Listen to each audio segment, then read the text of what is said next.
24/7 professional monitoring agents who use Fast Protect technology, only from SimpliSafe, to capture video evidence and verify a threat for fast police response. Now, install SimpliSafe your way. Do it yourself or have an expert set it up for you with new Pro Install. Get 20% off any new system with interactive monitoring at simplisafe.com/radio. There's no safe like SimpliSafe. The views and opinions expressed on this program do not necessarily reflect that of the staff and management of Good Karma Brands, but are the sole responsibility of the host and guests of this particular show.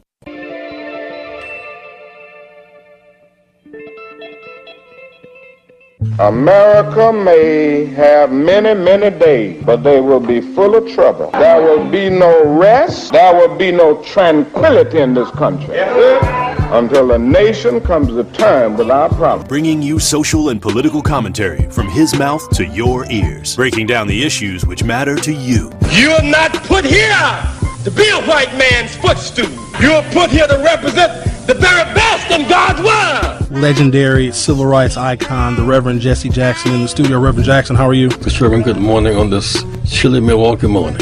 And I am pleased to have one of the founding members of the Black Panther Party, Chairman Bobby Seale. Mr. Chairman, how are you this morning? Good morning. I'm doing just fine. Thank you.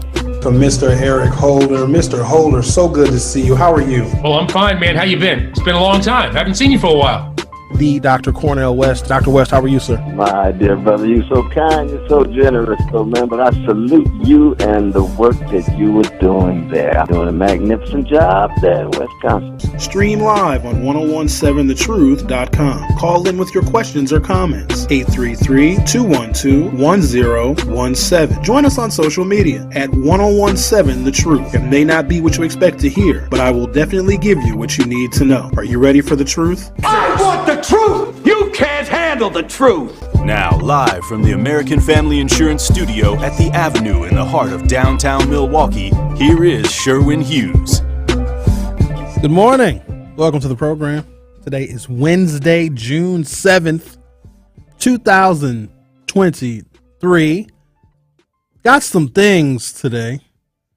I have a concept that I'd like to impart to you all. Maybe get some feedback. Let me know what you think.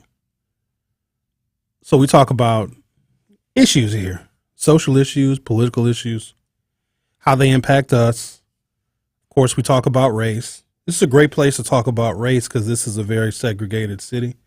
So you can look at all of these different markers and indicators by race. You can even drill down to zip code and census tract. We can look at political participation. We can look at party affiliation. There's so much here in Milwaukee that we can analyze to try and come up with some solutions. Talk about crime quite a bit. Reckless driving, motor vehicle thefts, vehicular homicide, all of those things have fairly recently entered our lexicon about crime and criminality. It's always gun violence too. We talk about that. Talk about shootings. Sometimes children get killed as well. So we just talk about all of these things, and in any given day in the city of Milwaukee, any one of those aforementioned things will be in front of us. But then I think when we look overall, so let's go up to 10,000 feet. Climb with me if you will.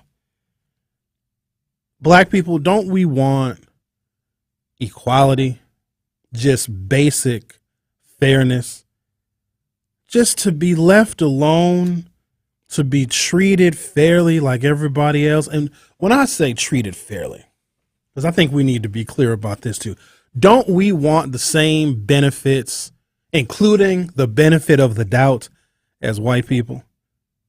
Isn't that subconsciously what we want? We want to have what they have, exactly how they have it, exactly how they got it. We want to have the same opportunity to get what they have obtained, and we want to be able to keep it with no burden and with no strings attached. And I say that because we compare our situation, financial situation, political situation, wealth, home ownership, all that stuff, to them, like the gaps, the skills gap, the education gap. We don't compare it to ourselves. We don't really compare it to the Latinos. We compare it to the white folks because they set the standard. They are the default setting. So at the end of the day, don't we just want their stuff, like their opportunities, their optimism? I think sometimes we even want their ignorance because they don't even really have to know about other races. They don't have to. They don't have to intensely study Asian people. Not to be successful, white people don't. They don't have to intensely study black people. You don't have to know anything about black people. You just can know the bare minimum. In fact, you can just know whatever the TV tells you, whatever you hear in the musics. That's all they really need to know about us. There is no required intensive study of black people for a white person to be successful. Like, I want that kind of laziness. But we as black folks got to have PhDs in white behavior so we can try and predict them, so we can maybe outmaneuver them, so we can outflank them, so we can use the apparatus maybe of politics and voting to try and get a little bit of what they have. But at the end of the day, I hope I'm not off base. We just want what they have because they just laid the foundation for stuff. I think we want everything that they have, the opportunities that present themselves almost uniquely to them. And I think we want everything that they've had, except for slaves. I don't know if we as black people would want slaves. I suppose it depends on how much they cost. Some of y'all would try to buy a person. Seriously. I mean, business owners buy people all the time. If you pay somebody $7.25 for an hour of work, slavery. You ever think about that? You know how long 60 minutes is? You ever just sit somewhere for 60 whole minutes? You ever been stuck in traffic for 60 minutes? You ever been on hold for 60 minutes? Do you know the world can change in an instant? Think about how many times over the world can change in 60 minutes. And to let that 60 minutes pass and you only got $7.25, that's offensive to me. Even if the work was easy. Out $7.25 for 60 minutes of work is, when you really think about that, because you can't do anything with $7.25. So what do you have to do? You got to work another hour. And after 2 hours of your time, you can't even buy a movie ticket. That's crazy to me. However, I digress. I think we just want what they have. And I think all the conversations that we have on this program and across the other programs on 101.7 The Truth, or really any black media, we're always comparing ourselves and how little we have compared to them. And how can we get it? What laws do we have to change? What rules do we have to change? Sometimes we go back and look at history to see how it evolved to this point. But I think at the end of the day, that's a fair assumption that we want equality. Well, I have a new way of defining equality. It doesn't exist. If we define equality as what the white people have, the opportunities that they get, the chances afforded to them, the trajectories of their life, they even live longer than us. It's interesting though, because once African Americans reach the age of 80, we outlive white people. Isn't that the craziest thing? So if we can make it to 80, we outlive them. Like, we make it to 85 and they died like 83.1. It's a really weird statistic. But if African Americans can survive until 80, then you can enjoy a slightly longer life expectancy than the white folks. But for the first 79 years, oh yeah, we're going to die first. Oh, we die quickly. Black people die on accident sometimes. Interesting statistic. But if we look at just the overall opportunities that they have, they just seem to fare better. I'm not saying that black people don't do very well. In fact, let me go ahead and say this. There are some black people who are doing infinitely better than some white people, like way better. Some black people's life chances have been better from the beginning, save for the infant mortality risk and those kinds of things, and save for the likelihood of type 2 diabetes and high blood pressure. If we can stave off some of that, and there are a lot of black people that do, we can do a lot better than them. But at the end of the day, don't we want to lift all boats? We want everyone to be equal and on the same level playing field. And I think when we call that our benchmark for success to achieve equality, we're achieving something that doesn't exist and it's never existed. I also use and interchange gender. Like women want the same as men. Well, it depends. Y'all don't want the difficult stuff that we do. You want the easy stuff. You want to make the same money. You want to have the same opportunities as men. You don't want to be harmed or harassed. You want to, what else do women want? The women want all the things that men have. Are men the benchmark? Aren't we the standard for business and opportunities and privilege? Men are the standard. We shouldn't be. Just like white people should not set the standard for what equality is. Achieving what they have is never going to be equality because the scales are always unfairly tipped in their favor. So if we as black people want what white people have and we call that equality or we call that something worth achieving, that means that we want the ability to cheat, to steal, to lie, to oppress. That's what we're trying to achieve. If we want what they have, because think about the advantages that they have. Just pick one. It could be a health disparity that they have. It could be wealth, home ownership. They cheated to get it. So we can't assume fairness to achieve what they have when they lied and cheated and oppressed to get to where they are. So if we want what they have, we have to be able to oppress them. Women, if you want what men have, you want the ability to be able to oppress men and other women so you can take what other people have. So our whole concept of looking at the one who has the power, whether it be men or whether it be Western and Eastern European Caucasian people, and looking at them as the standard and saying, oh, this is what we need to achieve. Ladies, you need to achieve and have what men have. No, you don't want that. You don't. And it will be impossible because that means that you then would be the oppressors to be able to take from men and give to yourself. We as black people, if we want what the white people have, we have to be in a position politically, socially, economically, to take from them and give to ourselves because they took from us. And that's why they got where they got. They're not superior. There's nothing about them that's superior. They're not better. They're not stronger. They're not faster. They're not smarter. They're allergic to the sun. You can't be a master race if the sun kills you. Isn't that crazy? The entity that gives life to all things flourish under the sun except for them. I mean, no shade, literally and figuratively, no shade, but isn't that crazy? So there is an opinion piece. It's probably one of the best ones that I've ever read regarding what I just explained.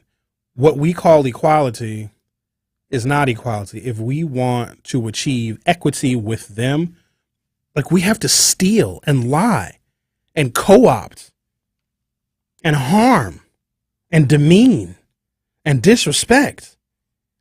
And so even the conversations that we as black people have about wanting equality, or really, why do we always see, even to this day, so much opposition to African American advancement? Because white people know that if we advance, we're going to take from them like they took from us. Have you guys noticed that they have this subconscious fear that we're going to like take over and make them slaves? Like that drives some of their motivation because they think that if we get the power that they have, we're going to do to them what they did to us. And that is their fear and their constant resistance to black progress. I'm going to go into a little more detail in explaining this because we have to adjust what equality is, and we can't base it off of an institution and a system of oppression because that's what they use to get to where they're at. So we can't set that as our benchmark because if we do, will be just as bad as them. And I also got some information about single mothers, which probably about half of you are not going to like. The other half, you're going to find it interesting. We're just getting started here at The Truth with Sherwin Hughes on the new 101.7 FM. Don't go anywhere. I'll be right back. Don't touch that dial. The Truth with Sherwin Hughes will be right back on 101.7 The Truth, The Truth app, and 101.7thetruth.com. Here at the new 101.7 The Truth, we count on the support of community partners. One of those local partners is Associated Bank. Together, we are committed to uplifting local organizations and supporting Black-owned businesses. We are proud to call Milwaukee home and promise to be a positive reflection on the community. We look forward to celebrating Black culture and excellence with you every day as we make history and continue to uplift the voices in our city. Join us for the journey at the new 101.7 The Truth, founded in partnership with Associated Bank, member FDIC. The award-winning 101.7 The Truth is excited to be back celebrating the 52nd annual Juneteenth celebration in Milwaukee. Make sure you come down on Monday, June 19th, as we will be broadcasting live from the Juneteenth celebration from 11 a.m. to 3 p.m. Stop by our table to play games, win Truth swag, and say what up to your favorite Truth teammates. The 101.7 The Truth celebration of Juneteenth is sponsored by Educators Credit Union, Tayback Law, Molson Coors, and Associated Bank.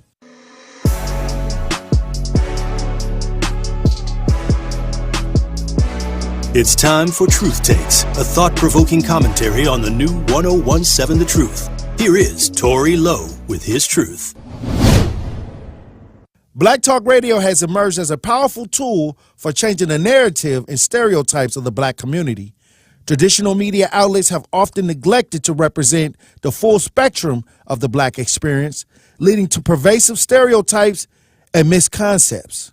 However, with Black Talk Radio, the Black community now has a platform to tell their own stories and provide insight into their own experiences. Through talk shows, news broadcasts, and podcasts, Black Talk Radio is providing a voice for a diverse range of Black perspectives. By covering a variety of topics, including social justice, politics, entertainment, and so on, Black Talk Radio is offering a nuanced understanding of Black community. It's breaking down stereotypes and promoting a more accurate portrayal of Black culture and identity. Moreover, Black Talk Radio is providing an opportunity for Black communities to connect with one another and build solidarity. In conclusion, Black Talk Radio is an invaluable platform for promoting a more accurate portrayal of the Black experience, challenging pervasive stereotypes, and creating a space for communities to grow and mobilize. Through shows like Tory Lowe and the collective efforts of Black Talk Radio hosts and guests, we can continue to empower change in the Black community. The ultimate goal is to shed light on issues affecting our community and inspire listeners to take action. This has been Truth Takes on the new 101.7 The Truth. Listen to The Tory Lowe Show weekdays from 1 p.m. to 4 p.m. It's The Truth with Sherwin Hughes on 101.7 The Truth, The Truth app, and 101.7thetruth.com.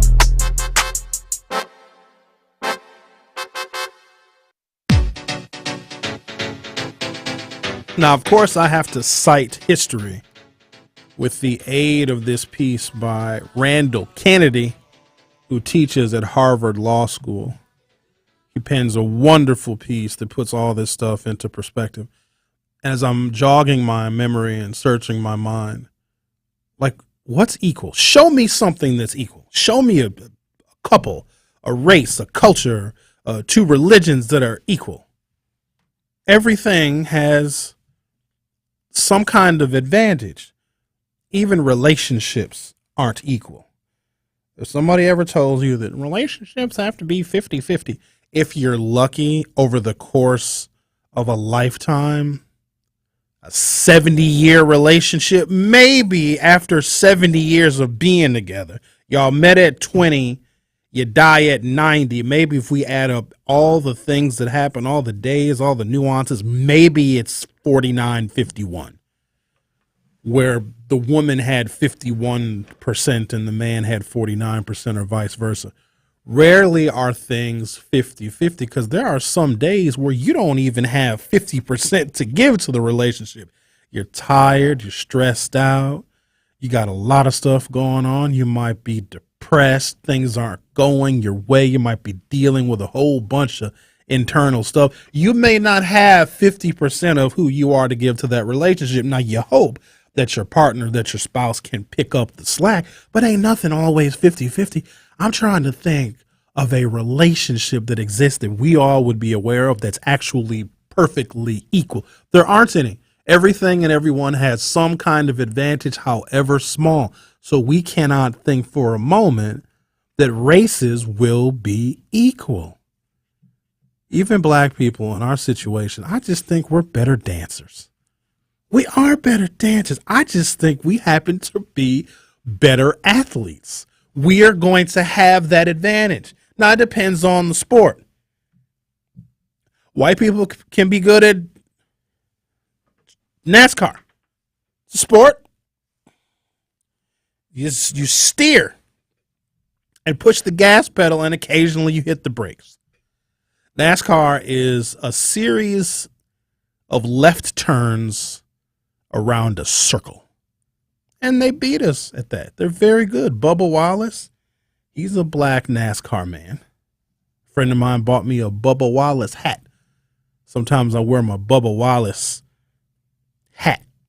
Bubba Wallace sucks as a driver. It's not good. But for the most part, I think that African Americans, depending upon the sport, I mean, we dominate even what's the long distance running. It's always somebody from Kenya that dominates that. Basketball, football, all of those sports that make the most money, that have the largest viewership, save for NASCAR, which is actually the biggest spectator sport. How interesting is that? The biggest spectator sport in this country does not involve real athletics. It's just steering and turning left a lot. But I don't think they'll ever be equal to us. And that's perfectly fine. So there's no human relationships that are equal. And so we can't ever expect the races to be equal. And in America, when you throw in capitalism, because capitalism is just natural competitiveness, like you have to beat the other person. You have to. It is a race to exploitation. So if we wanted to have like a financial system or some kind of economic system that was fair, then we would do something like communism, where everything is communal, where no one owns anything. Everything is owned by the community. There's no private property. It's all community property. But I think here, us in America, we don't like that so very much, because there has to be a regulating agency when everything is communally owned. And the regulating agency is going to be the government. The government will then regulate who gets what of everything that's owned by everybody. And so that breeds corruption in the government. That's why it's never worked. And I don't know what stories they've told you about communism, but it failed, and it failed quickly. Now there's democratic socialism. I suppose some of that exists. I mean, that's just like having a Department of Public Works and a police department and a fire department where we all chip in some money and we get some shared services. But essentially, that's about it. Nothing is equal, so we can't expect the races to be equal. And I think if we as African Americans set white goals and attainment and achievement as our benchmark, so we want to have what they have. We want to have the money they have. We want to have the health outcomes that they have. We want to have, their education trajectories. We got to cheat. You got to oppress and exploit somebody. Listen to me. There's no other way to do it. We have to take from people. So, okay, you don't believe me? So you got a bunch of poor people in this country, like a lot. Like there's many. I don't know how many, but it's more than 50. A lot of poor people in America. And how do we, especially from the political left, believe we can even the playing field, make things more fair, because we don't want to have all these poor people. And we get really mad at the rich people. We hate them for some reason. We hate them, but at the same time, everybody wants to be rich. I think that goes to show you that we would rather be rich and hated than poor and loved. But what is the suggestion? Like, what is the standard understanding of how we eliminate poverty or reduce poverty at the same time dealing with all of this wealth, because we think that all the rich people have all the money. Oh, because they do. They own like 90% of all of the things or something. Well, we got to take from them, don't we? We have to tax them.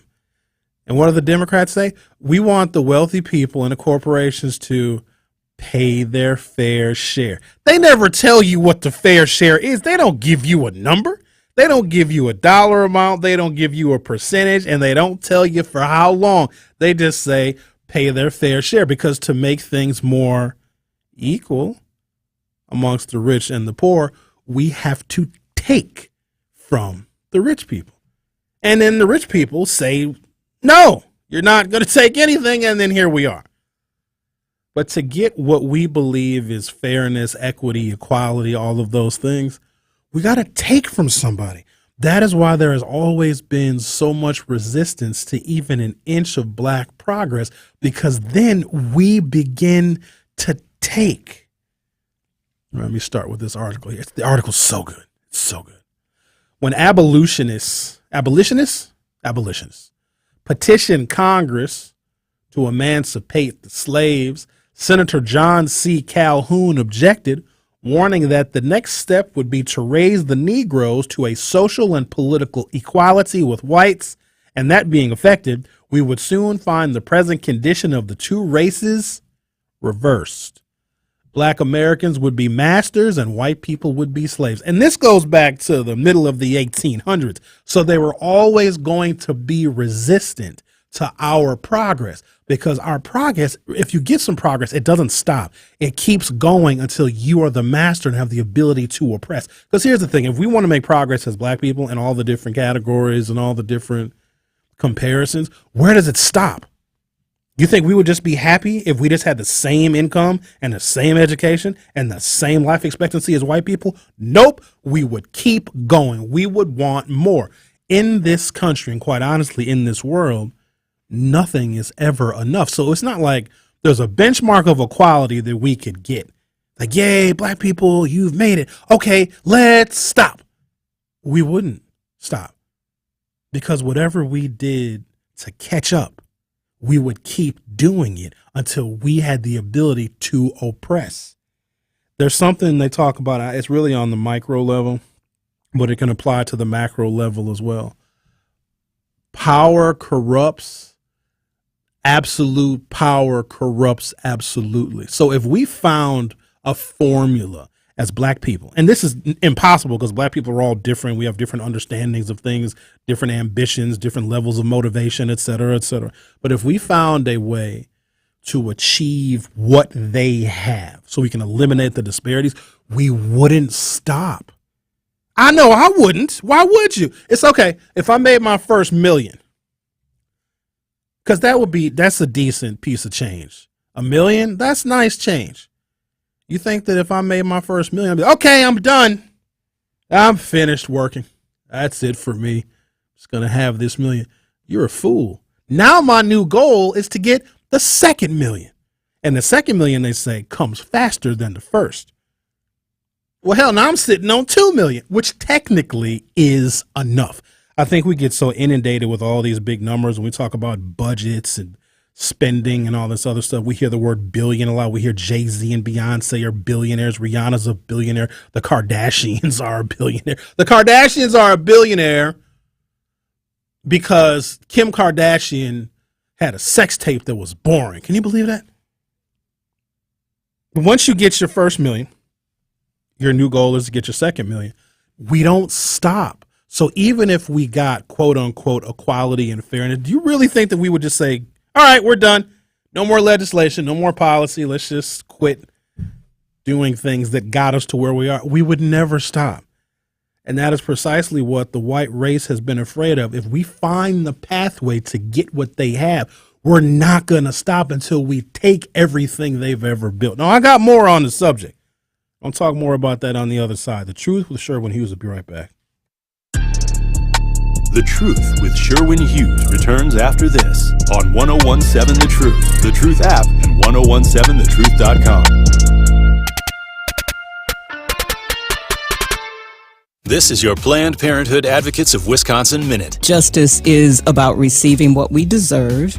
Quote Audre Lorde, who said, "There is no such thing as a single issue struggle because we do not live single issue lives." And that said, any freedom, including reproductive freedom, is our human right to decide what is best for our own lives. Reproductive freedom is about having bodily autonomy, which is the same as being able to control what happens to our bodies, including the decision to continue or terminate a pregnancy, rests with the pregnant person at all times and in all circumstances. Because when rights don't apply to all individuals and at all times, they are not rights.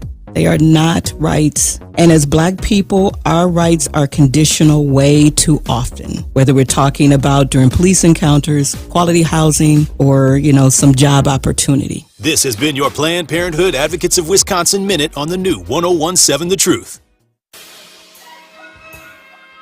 June is National Home Ownership Month, and only 25% of African Americans in the city of Milwaukee own their homes, despite the fact that we make up 40% of the population. At the core mission of National Home Ownership Month is the belief that every person deserves the chance to live with security, dignity, and hope in a place that they can call home. That is why the award-winning 1017 The Truth is proud to announce our first annual home buying seminar on Wednesday, June 14th, presented by Axe Housing and BMO Harris Bank. Axe Housing will have real estate agents, home buying coaches, and mortgage advisors on site to break down the home buying process step by step. Axe Housing will have professionals there who can do a soft credit pull to review your credit history and to get you pre-approved for a home loan on the spot. Yes, on the spot, home loan pre-approvals. Limited spots are available, so go to 1017thetruth.com right now to secure your space. That's 1017thetruth.com to sign up for the Home Buyer Seminar on Wednesday, June 14th at 5 p.m., presented by Axe Housing and BMO Harris Bank.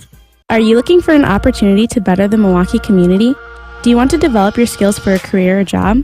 City Year Milwaukee is recruiting for its 14th cohort of AmeriCorps members. We are hiring young adults ages 18 to 25 to serve our amazing scholars in Milwaukee Public Schools.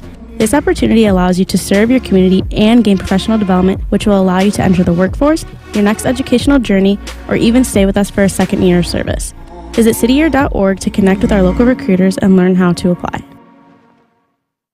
Injured at work, unable to work due to health problems, or denied VA benefits you are entitled to? Last year, Tayback Law helped return over $42 million in wrongfully denied benefits to the people in our communities. Tayback Law celebrates Juneteenth by bringing its message to the award-winning 1017 The Truth. The team is thrilled to see Milwaukee achieve this exciting award-winning outlet for speaking truth to power, and Tayback Law is always ready to fight for you. Call Tayback for the payback. TaybackAttorneys.com.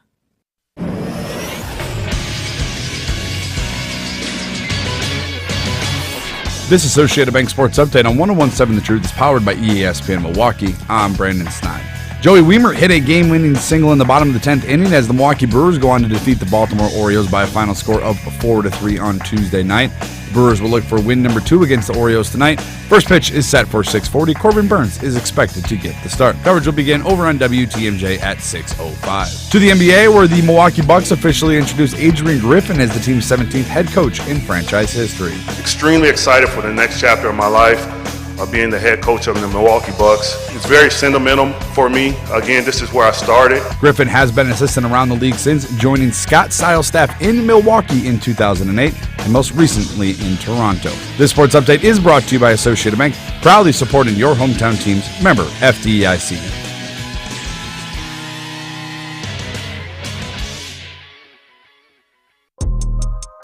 You are listening to The Truth with Sherwin Hughes on 1017 The Truth, The Truth app, and 1017thetruth.com.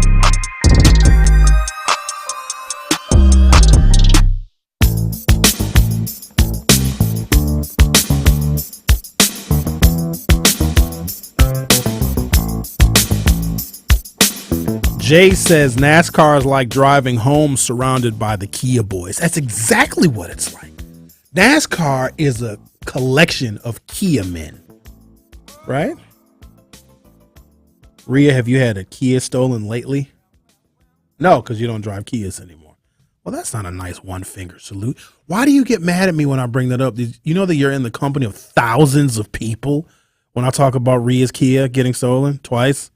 A lot of Kias have gotten stolen. There's like a dozen states that are suing Kia because their cars are easy to steal. You can steal it with a cell phone charger, which is convenient if you ever lose your keys. Like, oh, snap, where'd I put my keys? I can't find them. I'm going to be late to this meeting. Hey, let me borrow your iPhone charger so I can get to work. It's very convenient when you think about it. It just makes it very easy to steal. So at some point, the Supreme Court is going to decide, probably in the next, 2 months, on race-based college admissions. And what that ultimately will do when they make that decision is going to have a reverberating effect on affirmative action. And we're not going to like it as black people. We're going to be very angry.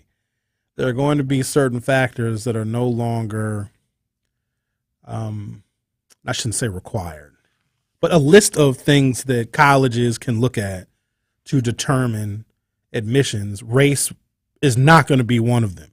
Now, what a college used to could be able to do, well, they still can do it now. So this class, so what year is this, 2023? The next school year is 2023-24.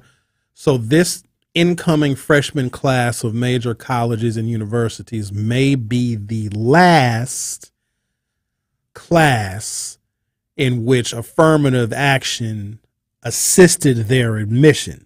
Because what colleges can do is they can say, okay, America is 14% black, it's 17% Latino, it's 10% Asian. You can throw in another few percent of people that are all sorts of different things. And then America's 56% white. Colleges can then adjust their admissions process so that they can match or mirror America's demographics. Now, getting the 13 or 14% African American students at this college might be a little tough because we know traditionally schools where African Americans attend, especially urban public schools, are usually underfunded, right? And there's a whole bunch of other factors that go into play. There might be less teachers, there might be less advanced placement classes. Those students that go to those underfunded schools in black neighborhoods, they may not score as well in the ACT. So what the colleges can do, like, okay, screw all that. Screw all the ACT scores and all the other class rank. We want a certain number of African American students to diversify our campus because we want our campus to reflect the diversity of the country that our college is in. And colleges are able to do that. They're able to look at a whole bunch of different factors. Yes, they can look at grades and ACT scores, SAT scores.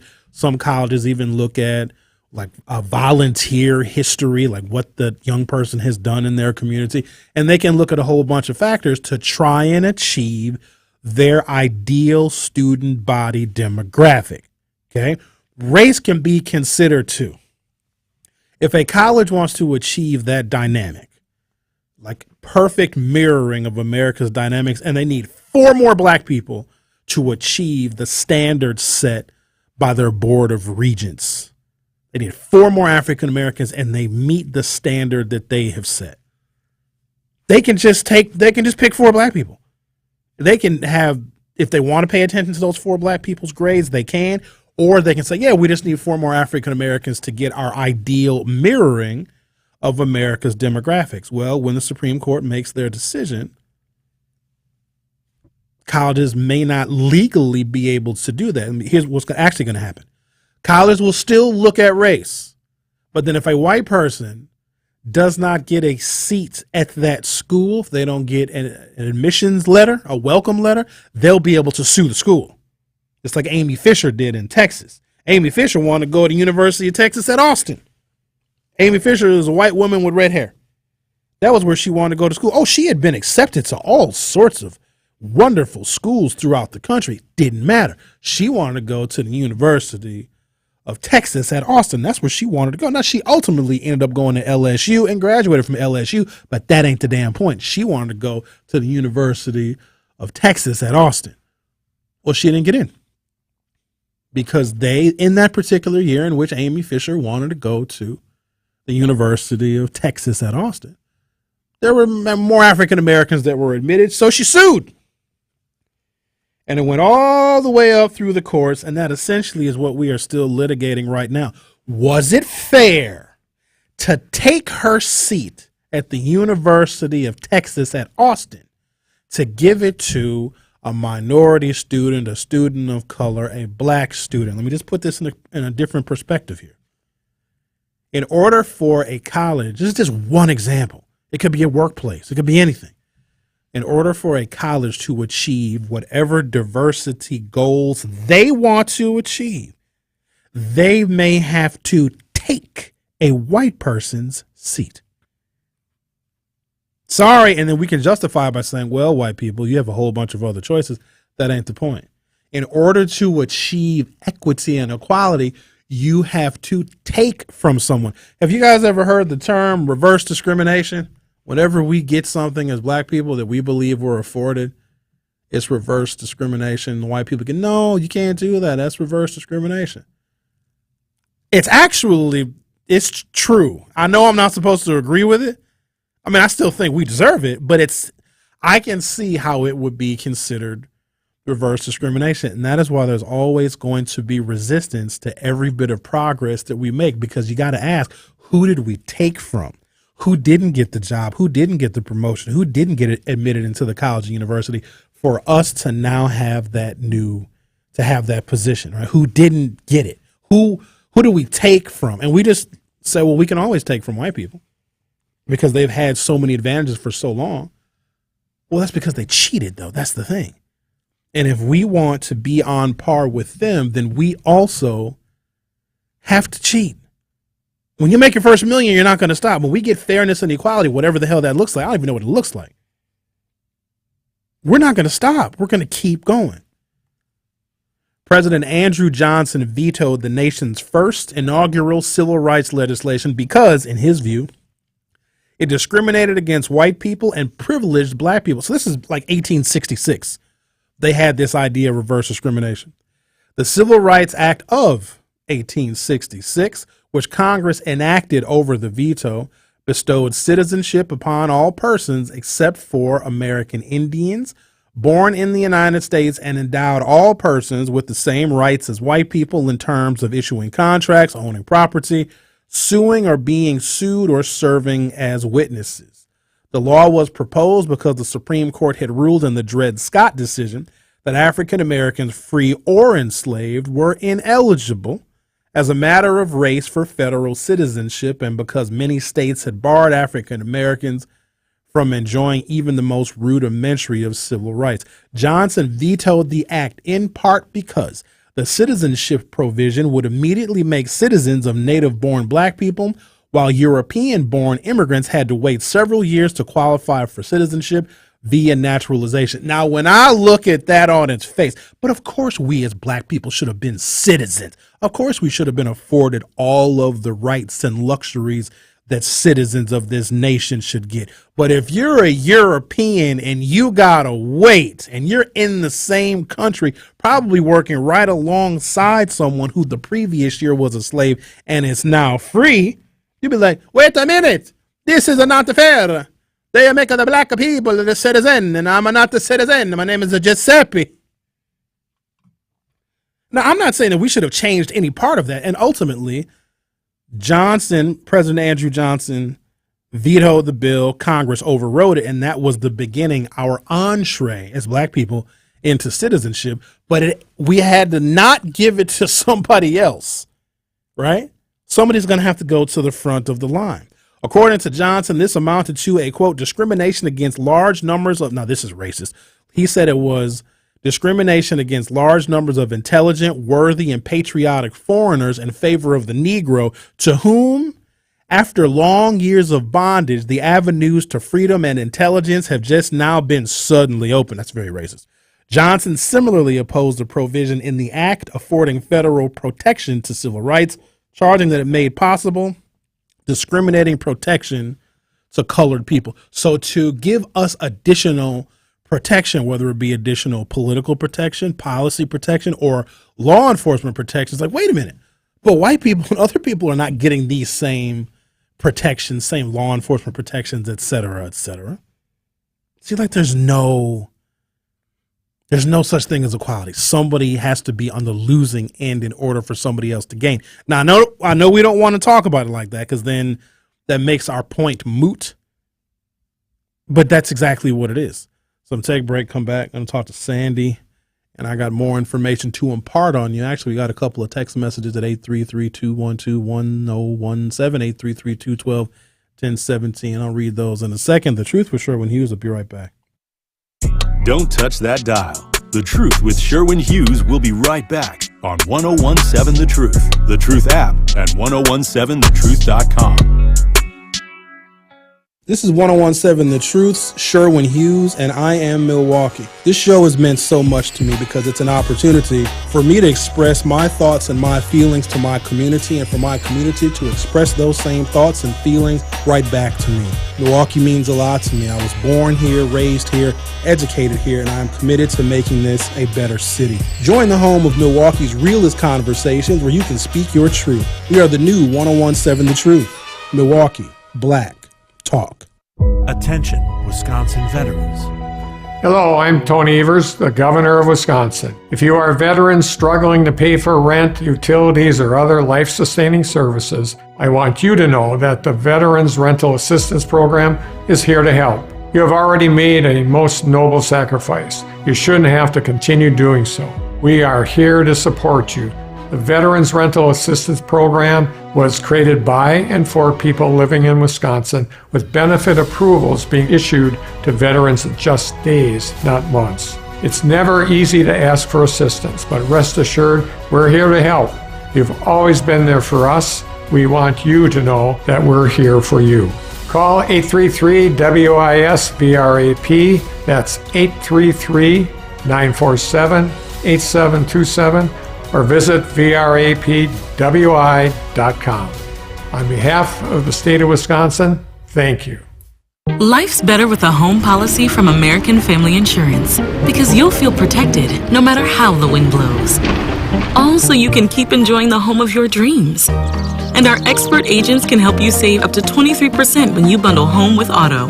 Insure carefully, dream fearlessly. American Family Insurance. Get a quote? Find an agent at amfam.com. Products not available in every state. Visit amfam.com to learn how discounts may apply to you. American Family Mutual Insurance Company, SI, and its operating company, 6000 American Parkway, Madison, Wisconsin. From my family and myself, I would like to say thank you to Gruber Law Offices for taking such good care of us. I would say thank you because you were so human and so much of a friend during the whole process. I'm super grateful for them representing me and doing all that they did for me. I would just say thank you for making me feel better. That's why I'm here, to say thank you, thank you, thank you. Gruber Law Offices. One call, that's all. Whether you're an artist playing accountant, a barista trying to be a bean counter, or a student just looking to get started, the UW Credit Union app lets you be free to be you. With free credit scores, free online bill pay, and the ability to send money to friends. Because with fewer fees, you can do more of what you love. UW Credit Union, here for every you. Join today at uwcu.org. Federally insured by NCUA. More of The Truth with Sherwin Hughes is next on 1017 The Truth, The Truth app, and 1017thetruth.com.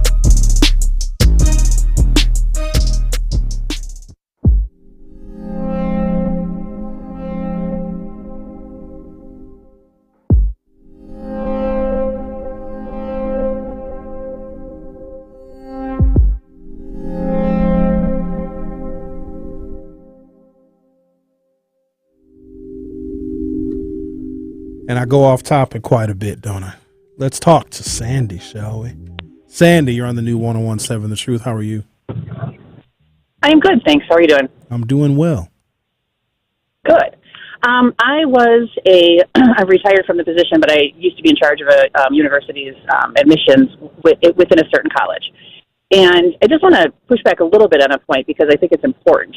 When looking at a student body, you are correct. We absolutely want a diverse student body, but it's not necessarily taking a seat from anyone. What it is that we have a responsibility not only to educate humans, obviously, but we also have a responsibility to provide society with the the resources and the people and the diversity it needs to run and function effectively. And you can't do that with a homogeneous group. And we've been asked by employers for many years to, just what you're saying, we need our employees to reflect and mirror what society we live in. And so that is part of it too. And so you can only sometimes especially in certain fields like healthcare, for example, benefit when you have people who have the lived experience with certain bodies, for certain groups. And so that's another piece to it. So when you look at holistic admissions, and that's where I think a lot of people should look when they are considering where their children should. Because I think that they do. I'm sorry? You cut out for a second, but we have you back now. Continue. I'm sorry.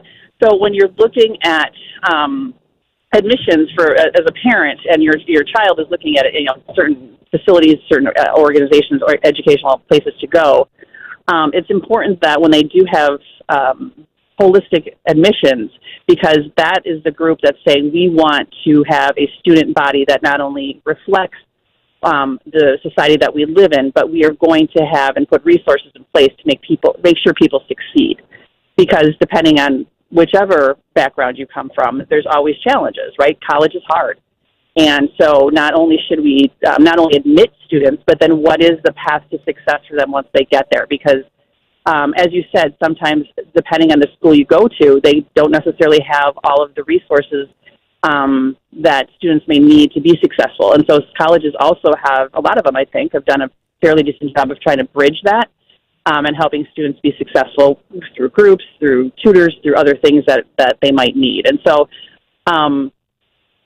it was a joy to admit students that really were excited and thrilled and wanted to be part of a diverse group. And I think that that's important as well. So I would hope that a college doesn't need this law to be in place. I understand the reasons why a lot of people would be upset. I would be. But at the same time, I'm hoping that colleges, altruistically enough, have gone and said, no, this is what's important, not we should be following some policy or law. We know that this is healthy for society, and we know it's healthy for our students and our faculty, and it's good for society, so we need to do it for this reason and not because of some rule. But I understand that if we don't have that rule, some places are not going to do the right thing.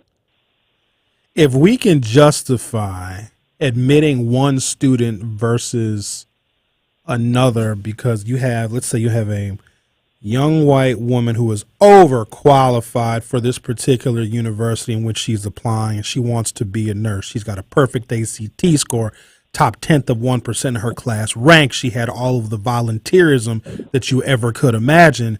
She could get into any college. And then you have an African-American woman who wants to be a nurse, maybe not in the top of her class, maybe didn't score so well on her ACT, but she would be a first-generation college student. And we know that she would ultimately add to the diversity of nurses as we have more African-Americans who are going to need nursing care. Can and do colleges adjust their admissions based upon that scenario that I just gave? The white girl can go to Harvard if she wanted to. She's applying to UW-Milwaukee. The African-American student, this might be her only shot at higher education. So could we deny that white student, but knowing that white student is going to be perfectly fine because there's 90 other colleges that would love to have her, but this black student is an opportunity to diversify our core of nurses in this country. Yes. And there we go. Here's the thing. It's not even that she's this high achieving. She actually might make it in. We have a lot of times what colleges do is they over-admit because we know that students will apply to 5-6 different places. Once we send out a letter of admission to you, we're locked in. We have to honor that. The student obviously doesn't, then they have to reciprocate and then say yes or no to whatever it is that they want to do. So colleges often over-admit as well, and so this is what has been helpful to us being able to do that.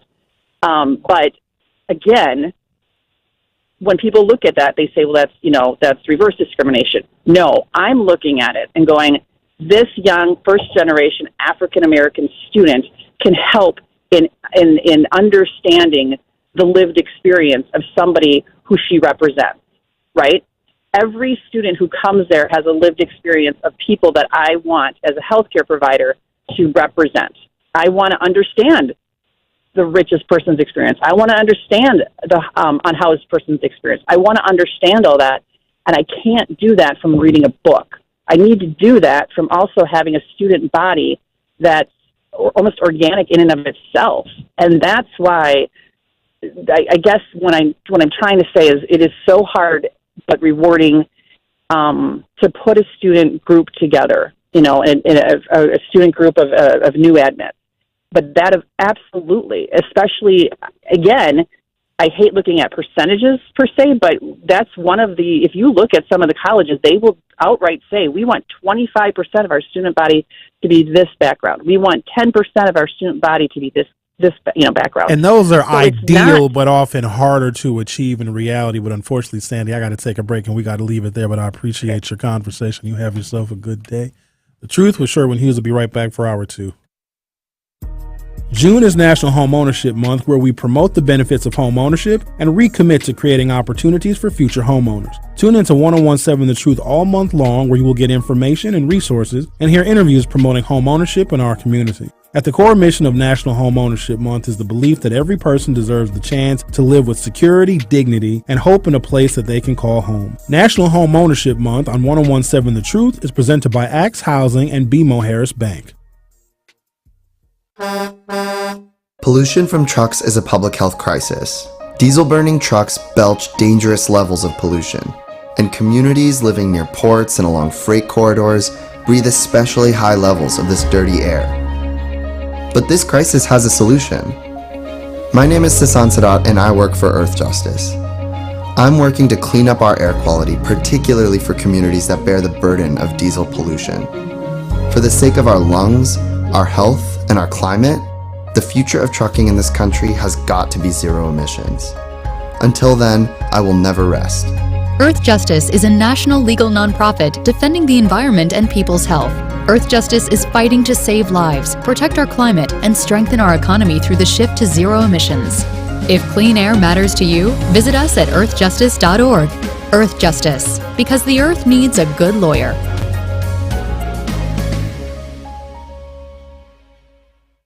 Your first night camping alone. The new tent, fully set up. Your bug spray, barely keeping up. But you got this. Just like Associated Bank's got you with free overdraft protection transfers. So when you bought all those supplies and lost track of your spending, we had you covered. You got this with free overdraft protection transfers from Associated Bank. See associatedbank.com/checking or ask a banker for details. Member FDIC. Truth Nation, just press play. Your favorite award-winning 1017 The Truth shows are now streaming live on video. Watch us live on 1017 The Truth's Twitter, YouTube, Facebook, and of course, 1017thetruth.com. Just press play for the home of Milwaukee Black Talk. 1017 The Truth. This is Melanie Ricks from Nothing But the Truth. If you love to be both entertained and informed, make sure you listen to The Truth all day, every Milwaukee's day. Black Talk lives here. You are listening to 1017 FM, 1510 AM WGKB Waukesha and W269DL Milwaukee, a locally owned Good Karma brand station. It's The Truth with Sherwin Hughes on 1017 The Truth, The Truth app, and 1017thetruth.com.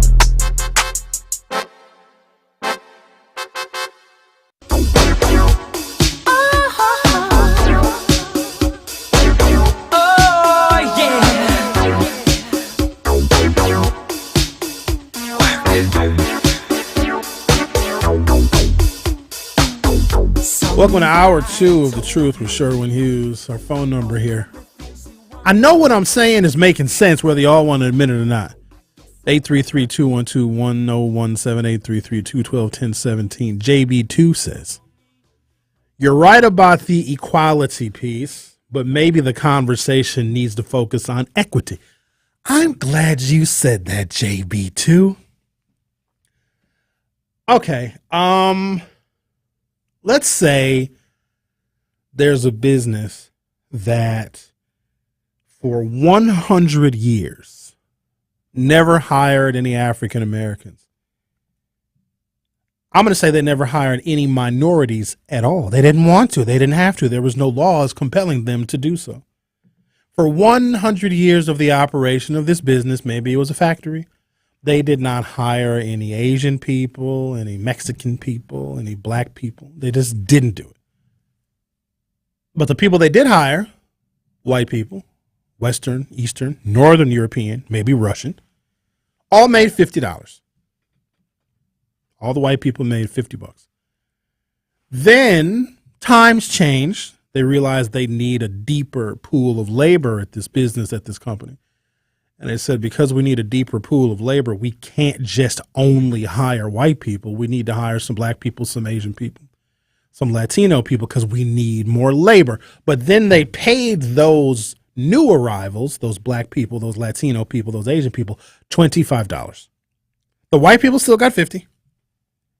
But now these new people who've never been able to work in this job at this company, at this factory, at this plant ever before, now they're making $25. The white people still making $50. Well, if we want equality, then everybody, no matter what, makes $50. Everybody makes the same amount. Forget about the fact that the brown people, the Latino people, the Asian people, and the black people for many, many years only made $25. We are now going to bring them up to $50. Some of you would consider that fair. That's equal. That's equality. For a long period of time, they didn't hire any black people, any brown people. That's not fair. Then they did hire black people and brown people, paid them $25. Well, that's not fair. And then eventually they paid the black people and the brown people that used to couldn't work there. Then for a period of time, they only made $25. Now they make $50, just like the white people, the Northern, the Eastern, the Southern European white people. Everybody makes $50. That is equality. Equity is, okay, well, for a long period of time, this business never hired any brown people, never any people of color, never any Asian people, never any Hispanic people, never any black people. And then when we did hire them, we only paid them $25. Well, now we're going to pay them $75 to make up for the fact that we used to not hire them at all. And then when we did hire them, we only paid them $25 when the white people were making $50. Now we're going to pay those marginalized people $75 and the white people are going to make $25. That technically is equity, because for so long, the white people were making $50 all alone, all by themselves. They were making $50 alone with no competition from anybody else. They were making $50 at this job. Now, to make up for past transgressions, we want to pay the people of color, the Asian people, the Hispanic people, the black people, $75, and the white people now get $25. And what we can say to the white people when they feel discriminated against, well, you should have been saving or being smarter with that $50 that you were making for all of those years. Reparations is something that politically can't get done. If a private business that benefited from slavery and is still wealthy right now, and if they are in a position to give back or to offer something in terms of reparations, then that's how it will likely get done. But right now, who would pay for it? Who would we take from the $14 trillion that's owed to the descendants of slaves? That's a lot of money. If you want to get the raw total number of what is owed to us by many different accounts and many different measures, it's $14 trillion. Here's the question. Who are we going to take from?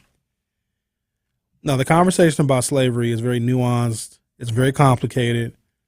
There's a lot of details in it. We can say, well, overall, the institution benefited white people, and I can even show you different ways in which it benefited all sorts of white people all over the country, even white people that don't even live here anymore. I can show you how slavery benefited white people who are dead. They're not even alive anymore, and they still got some benefit from it. I can show you that.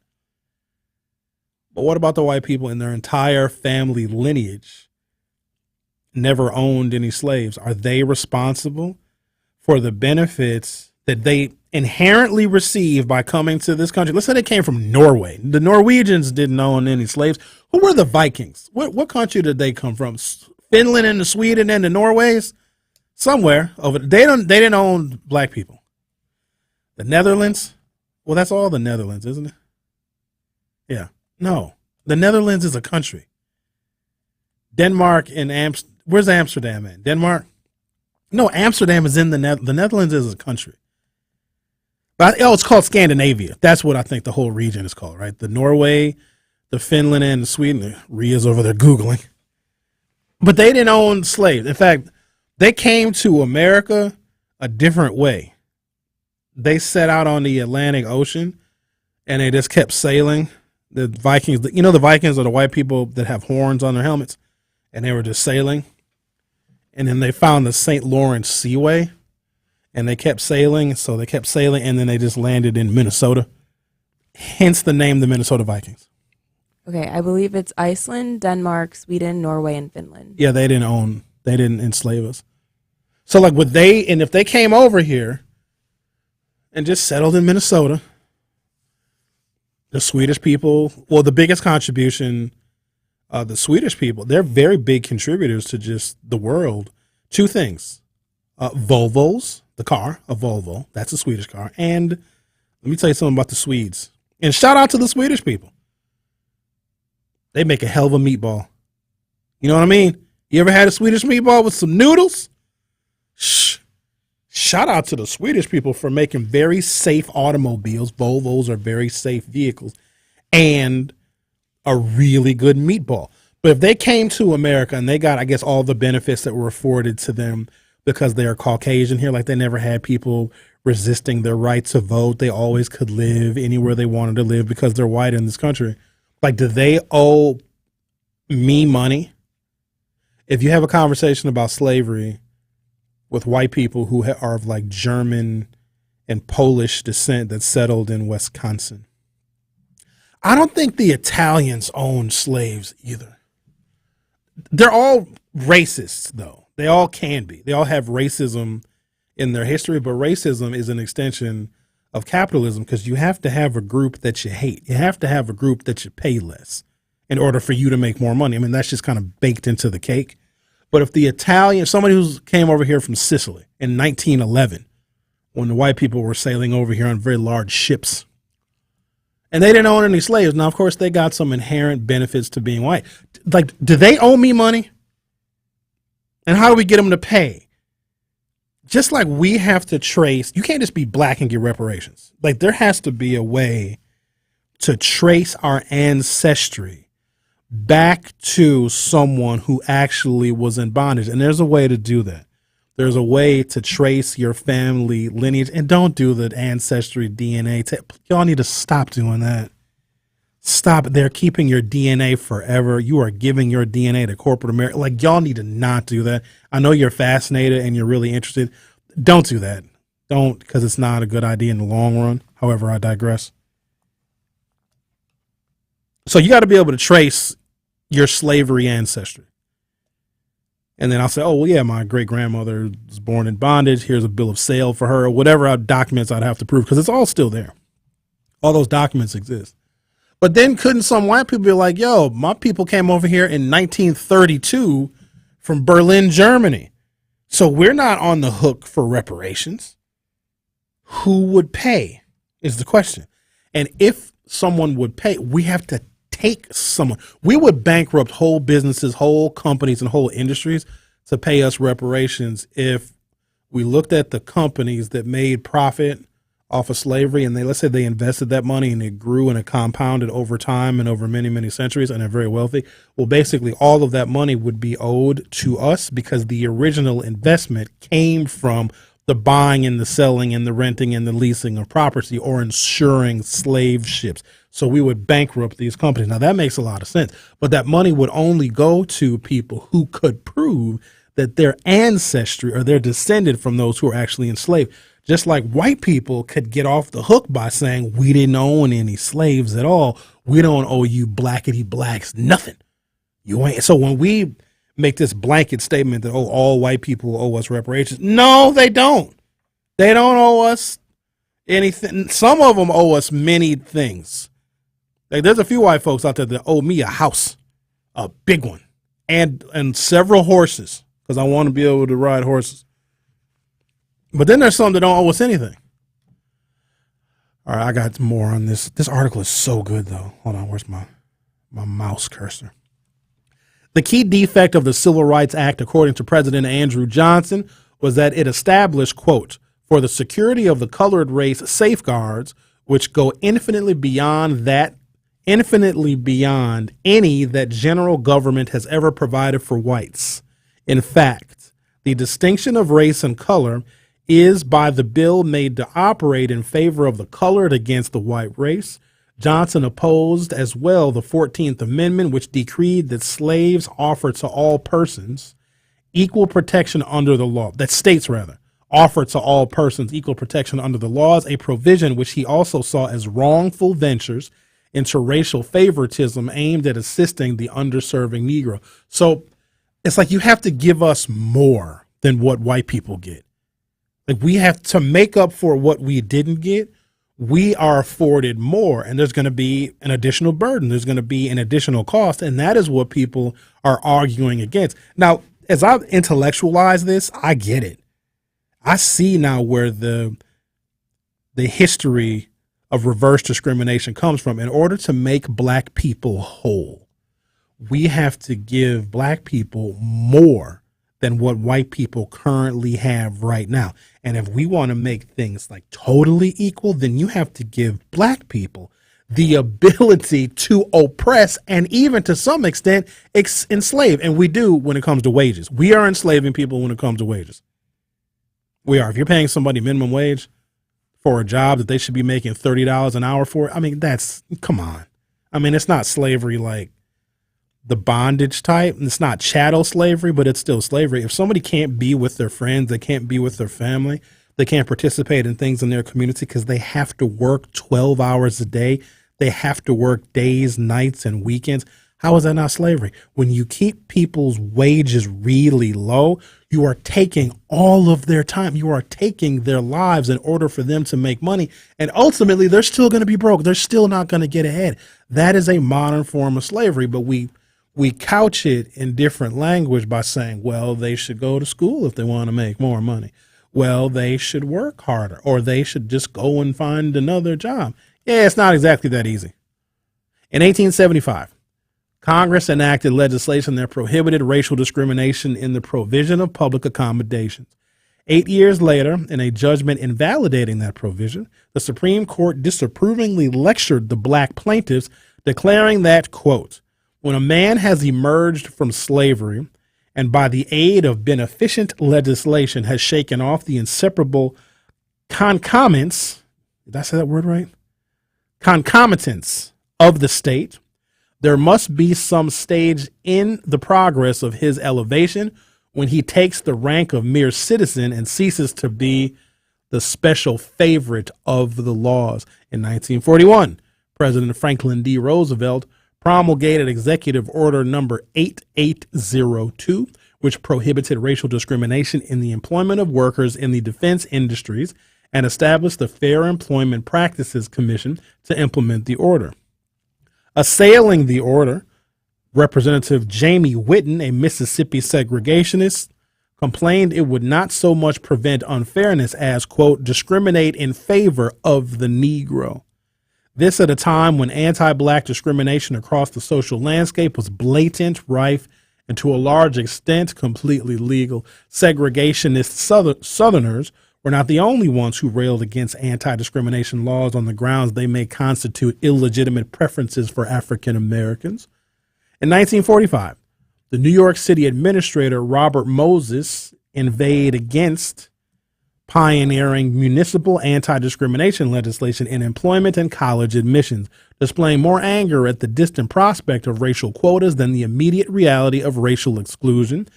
Moses maintained that anti-discrimination measures would, quote, mean the end of honest competition and the death knell of selection and advancement on the basis of talent. Liberals, too, have attacked measures they deem to constitute illicit racial preferencing on behalf of the blacks.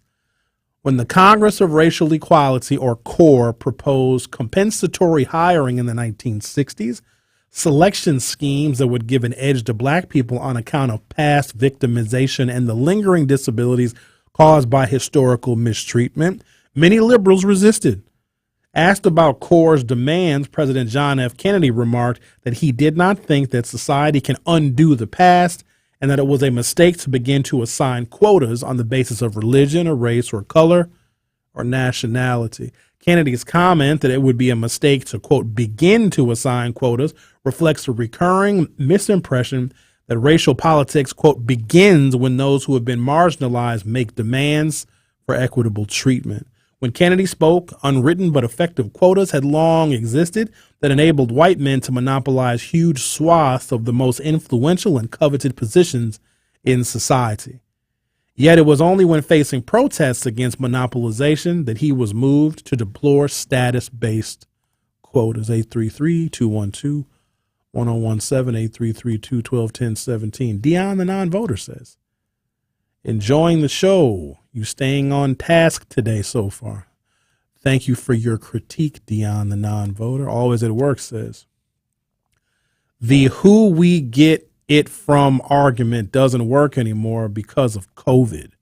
When COVID hit, they had all types of money with a stalled economy. I would like for you to explain that further, always at work, but I don't think you need to. So the federal government, I know what you're getting at. Oh, we can just print money. We just print a bunch of money and then we give it to the black people. So let's just go to the U.S. Mint. In fact, I'll push the print button. Just take me, Sherwin Hughes, to the computer that prints off the money, and I'll hit, it says, enter amount that you would like to print. I type in 14 trillion. That's a lot of zeros. 14 trillion, and hit print, hit send, and hit print. If we did that in order to give black people reparations, print the money and just give it to us, the dollar would be worth nothing. You know why everything is so expensive? You know why inflation is 8%? So some of it is corporate greed. Corporations just raise the prices on everything because, hell, they could. The other part is when you put something in heavy circulation, when it's no longer scarce, when it's no longer rare, the value goes down. When you just print money to give people stimulus checks, then what a dollar can buy is less.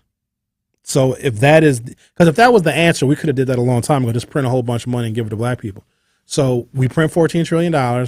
We give it to black people that can prove damage and harm because we are descended from slaves. And here's what's going to happen. We'll get our money, I don't know, a couple $1 million a piece. We'll get a lot of money. But then a car will cost $40 million. A house will cost $900 million. No, we'll have our reparations money. A gallon of milk will be $9,822.48. So that's not going to be an answer either. Let's take a break. Come back, continue the conversation. We were talking about the lack of equality. It just doesn't exist. Where does it stop? If we as black people achieve something that is equal, like when do we say, okay, we're good now, we have everything that we need? That wouldn't exist. We would just keep going until we have everything. The Truth with Sherwin Hughes. Will be right back. The Truth with Sherwin Hughes returns after this on 1017 The Truth, The Truth app, and 1017thetruth.com.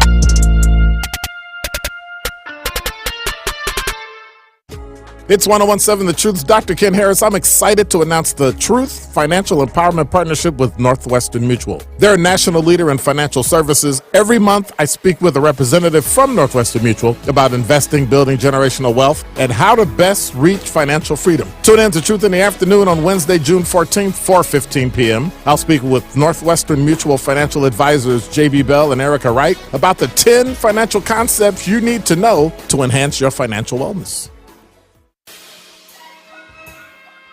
June is National Home Ownership Month, and only 25% of African Americans in the city of Milwaukee own their homes, despite the fact that we make up 40% of the population. At the core mission of National Home Ownership Month is the belief that every person deserves the chance to live with security, dignity, and hope in a place that they can call home. That is why the award-winning 1017 The Truth is proud to announce our first annual home buying seminar on Wednesday, June 14th, presented by Axe Housing and BMO Harris Bank. Axe Housing will have real estate agents, home buying coaches, and mortgage advisors on site to break down the home buying process step by step. Axe Housing will have professionals there who can do a soft credit pull to review your credit history and to get you pre-approved for a home loan on the spot. Yes, on-the-spot home loan pre-approvals. Limited spots are available, so go to 1017thetruth.com right now to secure your space. That's 1017thetruth.com to sign up for the Home Buyer Seminar on Wednesday, June 14th at 5 p.m., presented by Axe Housing and BMO Harris Bank.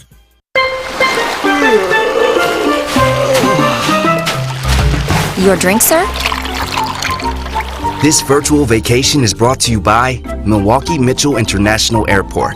For the full experience, visit flymke.com to explore our many nonstop destinations. With super convenient parking and low fares, flying from Milwaukee makes traveling so easy, it's like starting your vacation early.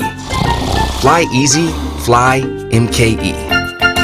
At Associated Bank, they know opportunity can't wait. If you're a female or minority small business owner, their Community Uplift loans could be for you. Loans range from $5,000 to $50,000. Get funds in as little as one business day. Talk to a relationship manager today about a Community Uplift loan and other business banking services. Call 800-270-7725. Visit AssociatedBank.com or stop by your local branch. Because you help build the Midwest and your neighborhoods, they got your back. Associated Bank, your money works here. Subject to credit approval, member FDIC, equal opportunity lender. Miller High Life. Always flavorful, always refreshing, always at the right price. The champagne of beers. Welcome to the High Life. Celebrate responsibly. Miller Brewing Company, Milwaukee, Wisconsin.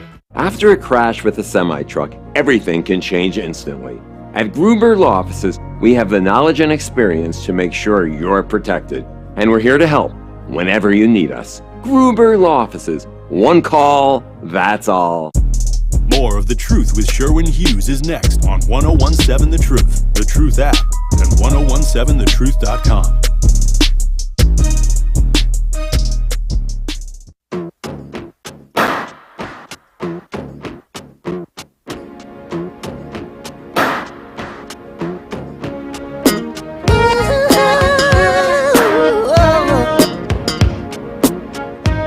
Let's see what we got here.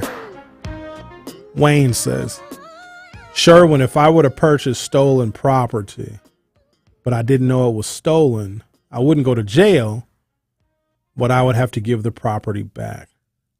That's no different than an Italian family migrating to America and benefiting from Jim Crow or other prejudices that were in place. That's a tough sell. So you'd have to equate how that Italian family that benefited to this country benefited from stolen property directly. There was a political and economic system. There was a caste system in this country. But did they directly benefit from a person getting stolen? And then what? So they would have to return their Jim Crow rights? I see your point, but it's tough to prove. So I got a solution here. Because always it works. And this is really good intellectual discussion because we need to flesh some of this stuff out before we just start saying, oh, you owe us $14 trillion and we want our money. It is a lot more nuanced than that if we want reparations. Or we just get it on a local level. Like there's a bunch of cities around the country that said, yeah, black people get low interest loans for houses, or you get certain scholarships, or there's certain things that will be afforded to you by this local government to make up for past transgressions. Hey, we're sorry. Here's what we're going to do right now. It's going to be a one-time thing. Sorry. We're going to apologize to you. We're going to back up the apology with some kind of economic benefit. If we're going to get some kind of reparations, it'll be something like that, but you ain't getting nothing from Milwaukee. Milwaukee can't even pay its damn bills. We ain't getting nothing from here. Always at Work says, what I mean is that we always find the money for Ukraine and this and that and the industrial war complex and defense spending, but when it's reparations, they don't got it. So no money in this country is found. Let me be clear about that. That money is either taxed from you, so that's if you want to be paid reparations with your own money, all right, so how about I raise your federal income taxes to 91%, and then I just give you 90% back.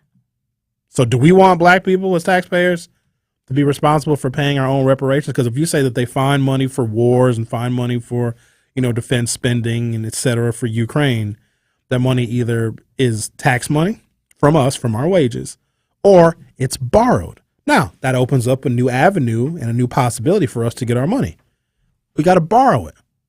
The United States borrows more money than probably anybody on the planet. And we owe trillions of dollars, like $31 trillion we're in the hole. We maxed our credit card out at $1 billion, and we went 1,000,000 times over that.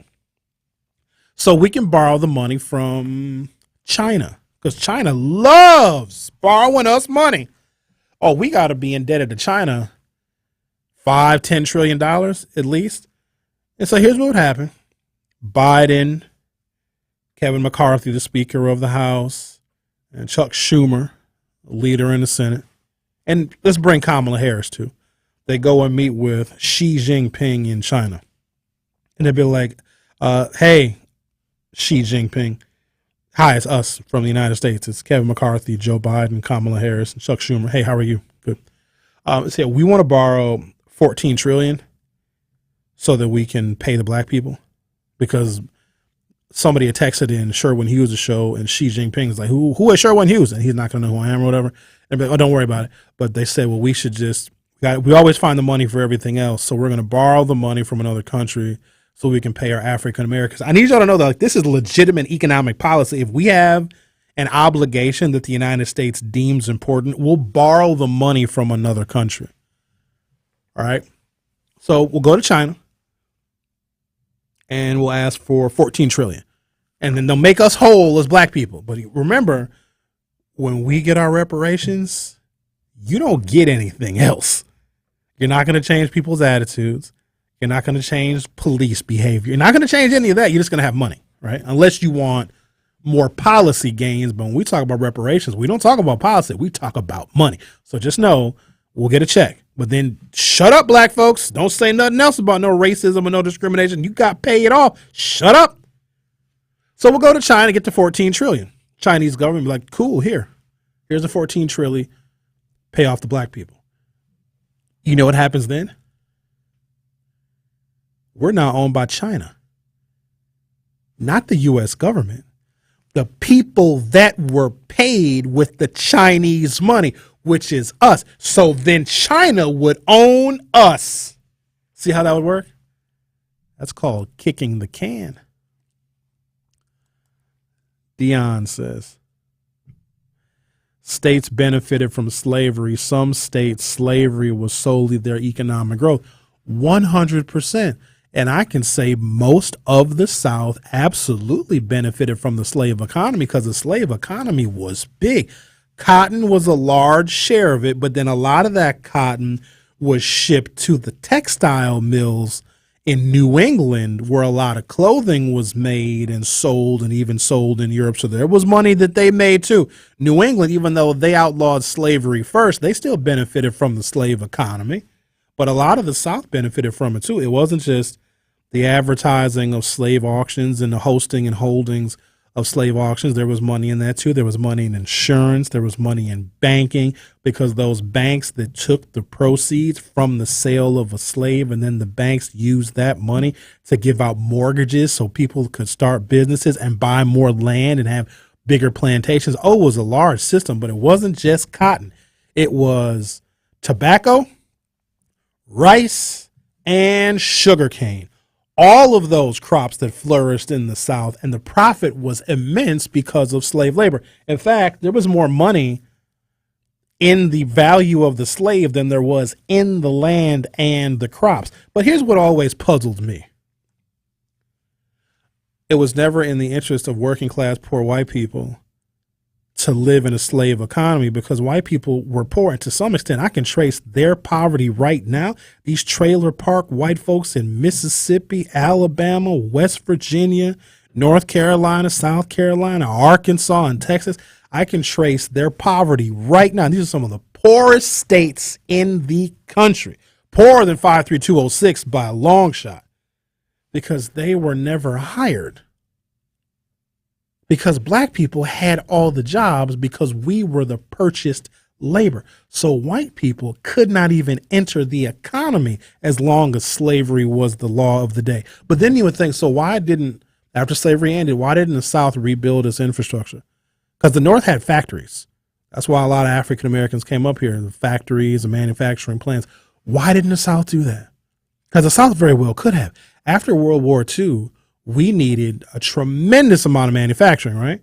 The reason why the South did not invest in infrastructure, did not invest in manufacturing, because the South then knew black people and white people that had been diametrically opposed for the entire history of the Southern United States would have to work together in the factories, because you couldn't say only white people work here. After World War II, you couldn't have that kind of employment discrimination anymore. It basically was a ploy by the political and ruling classes to not have factories, to not have agencies and organizations of mass production where black people and white people could work together, because then they would have ultimately unionized and realized who had been screwing them, the black people, whether we were slaves or free, and the poor white people all along. Oh, it's a sinister plot. Take a break, come back, talk to old Sinister Bob on the other side. The Truth with Sherwin Hughes. Will be right back. Don't touch that dial. The Truth with Sherwin Hughes will be right back on 1017 The Truth, The Truth app, and 1017thetruth.com. Injured at work, unable to work due to health problems, or denied VA benefits you are entitled to? Last year, Tayback Law helped return over $42 million in wrongfully denied benefits to the people in our communities. Tayback Law celebrates Juneteenth by bringing its message to the award-winning 1017 The Truth. The team is thrilled to see Milwaukee achieve this exciting award-winning outlet for speaking truth to power, and Tayback Law is always ready to fight for you. Call Tayback for the payback. TaybackAttorneys.com. Looking for natural health and beauty solutions? Earth Angel Studio has you covered. Our organic products nourish your body and promote overall wellness. Try our unique tea blends for a perfect balance of flavor and health benefits. Join our exclusive membership for first access to new products and services, members-only sales, and exciting prize giveaways. Our experts offer top-quality spiritual health services like yoga, meditation, and Reiki. Visit Earth Angel Studio in Milwaukee, Sherman, Phoenix for transformative health and wellness solutions. It's time to see what's poppin' with Melanie Ricks. What's up, everybody? It's Melanie Ricks, and it's time to see what's poppin' with today's Pop Culture Report. Rapper Remy Ma celebrated her birthday last week with a star-studded party and an interesting confession about her age of all things. So according to Vibe magazine, amid a crowd of partygoers that included Fabulous and Fat Joe, rapper Remy Ma took to the mic to thank everybody for coming to her party, saying, "I appreciate y'all being here for my 35th birthday. I don't count the years when I was in prison, and I don't count the years from COVID." The admission was an interesting one, and it certainly got people talking on social media. Remy Ma was sentenced to prison for 8 years back in 2008 after being found guilty on assault, weapons, and attempted coercion charges. Remy served 6 of those 8 years and was released in 2014. And according to Remy, those 6 years, plus the years that COVID took from the world, simply do not count. And so instead of celebrating her 43rd birthday, she celebrated her 35th birthday. If you do the math, it's giving 6 years for prison, 2 years for COVID. So by that logic, I'm curious, can we all alter our birthdays? Should we all start saying that we're actually 2 years younger than what we are? I'm here for it. I'm 31. Yeah, I'm not afraid to tell you my age, but it's definitely giving 29 and still fine. So you mean to tell me that I'll be celebrating my 30th birthday this year? Oh, behave. I'm here for it. Appreciate you, Remy Ma. It brings a whole new meaning to act your age. Am I right? So what age are we acting like today? Just kidding. And that's what's poppin'.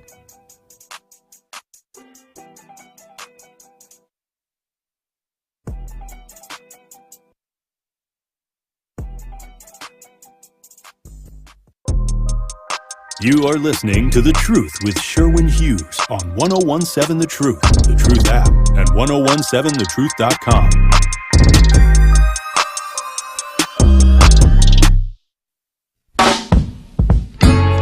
The new 1017 The Truth is excited to be back celebrating the 52nd annual Juneteenth celebration in Milwaukee. So make sure you come down Monday, June 19th and join us while we broadcast live from 11 a.m. until 3 p.m. You can win table games and win merchandise and say hello to your favorite Truth teammates. The 1017 The Truth celebration of Juneteenth is sponsored by Educators Credit Union, Tayback Law, Molson Coors, and Associated Bank. And since we're talking about things in June, June is National Home Ownership Month, and the award-winning 1017 The Truth has partnered with Axe Housing and BMO Harris Bank to highlight the benefits of home ownership and the intergenerational wealth it can create. So tune into The Truth with Sherwin Hughes all month long as I speak with real estate agents, mortgage lenders, and home buying coaches about making the dream of home ownership a reality. Also, make sure you go to 1017thetruth.com right now to sign up for our home buying seminar on Wednesday, June 14th from 5 until 7 p.m. Start on your path to home ownership with The Truth. All right, let's talk to old Bob, see what he's talking about. All right, Bob. Hello, Sean. All right. Hello, Sean. Hello, Bob. I think, how you doing, Sean? I think capitalism without regulation is the basic reason why we're in such a rough situation. If, let's say, Giannis moved next door to you because he sees the disparity in the black neighborhood, your house would go up $500,000 right quick. And in a 20-block radius, it have white people moving over it. It, to me, is enough rich black people to put a dent in the disparity of blacks. But they do what the Europeans. You don't think so? No. They do, to me, the black people do what Europeans do. And, they sit on mid-billions of dollars. And, do you know what I would do? Man, there's so many black, I'd open up a little factory, but it wouldn't be in my name. It'd be in another person's name because people want to sue you left and right nowadays. It's ridiculous. These lawyers get on TV. It's enough black people to put a dent. Just maybe in Atlanta, maybe in Chicago, maybe in Milwaukee. You don't think so? Huh? There's not. So here, there's there's 16,500 black families in this country that have a net worth of $1.2 million or more. So that defines the black 1%. It's only 16,500 of them. There's 46 million black people.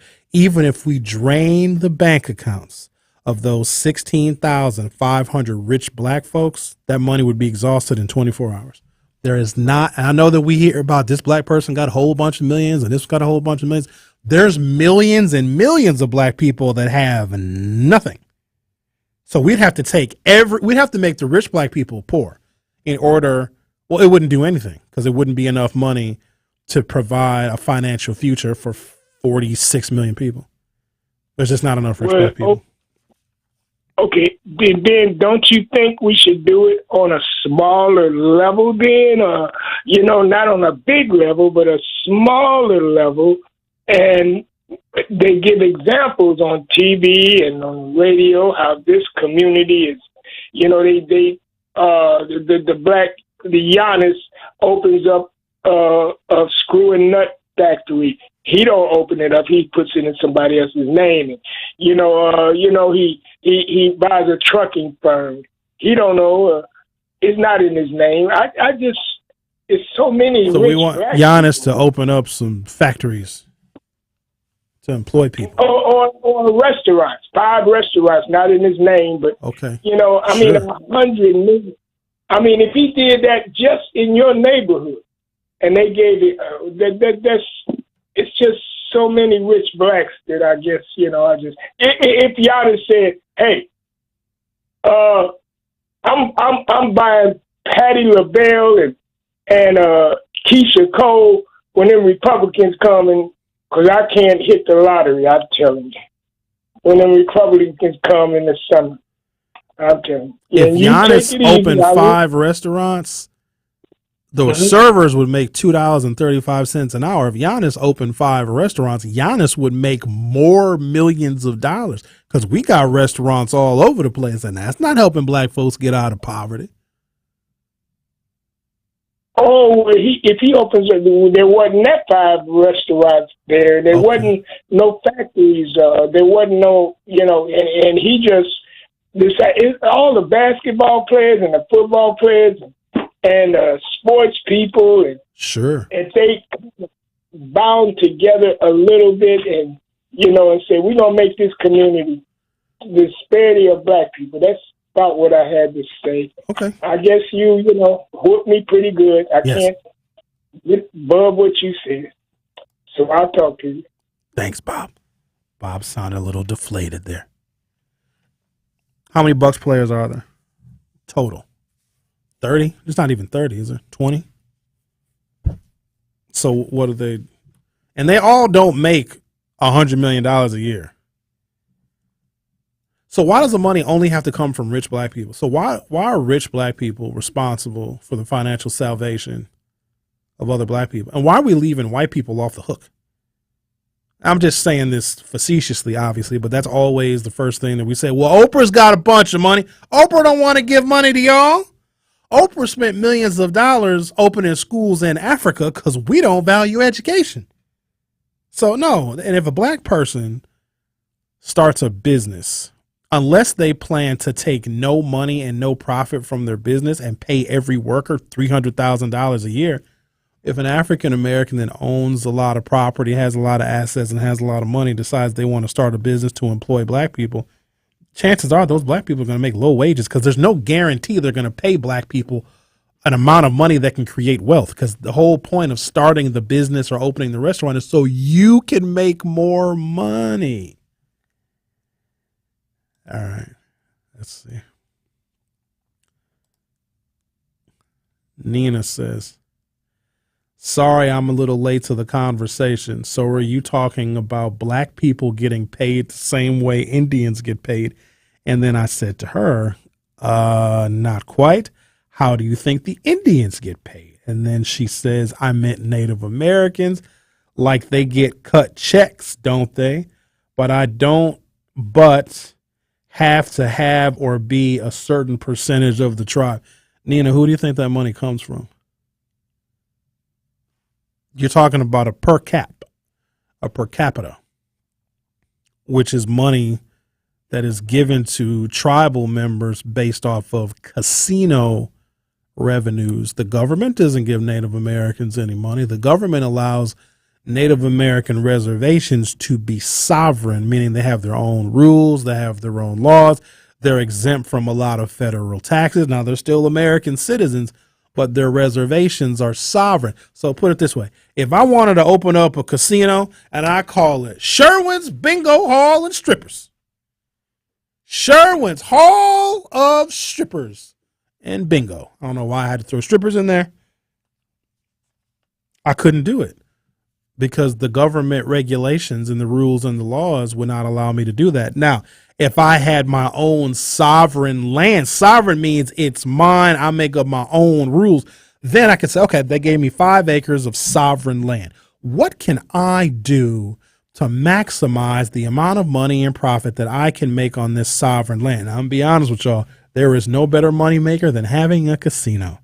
So that's what the Native Americans did. They took their sovereign land and they figured out, with this square footage, with these acres that we have of our reservations, what can we do to make the absolute most money humanly possible? Here's the other thing, with no competition. Now, how they do casinos in other states and other places is different. But I know here, if me and a bunch of black business folks said that we want to start up a casino, Sherwin's Bingo Hall and Strippers.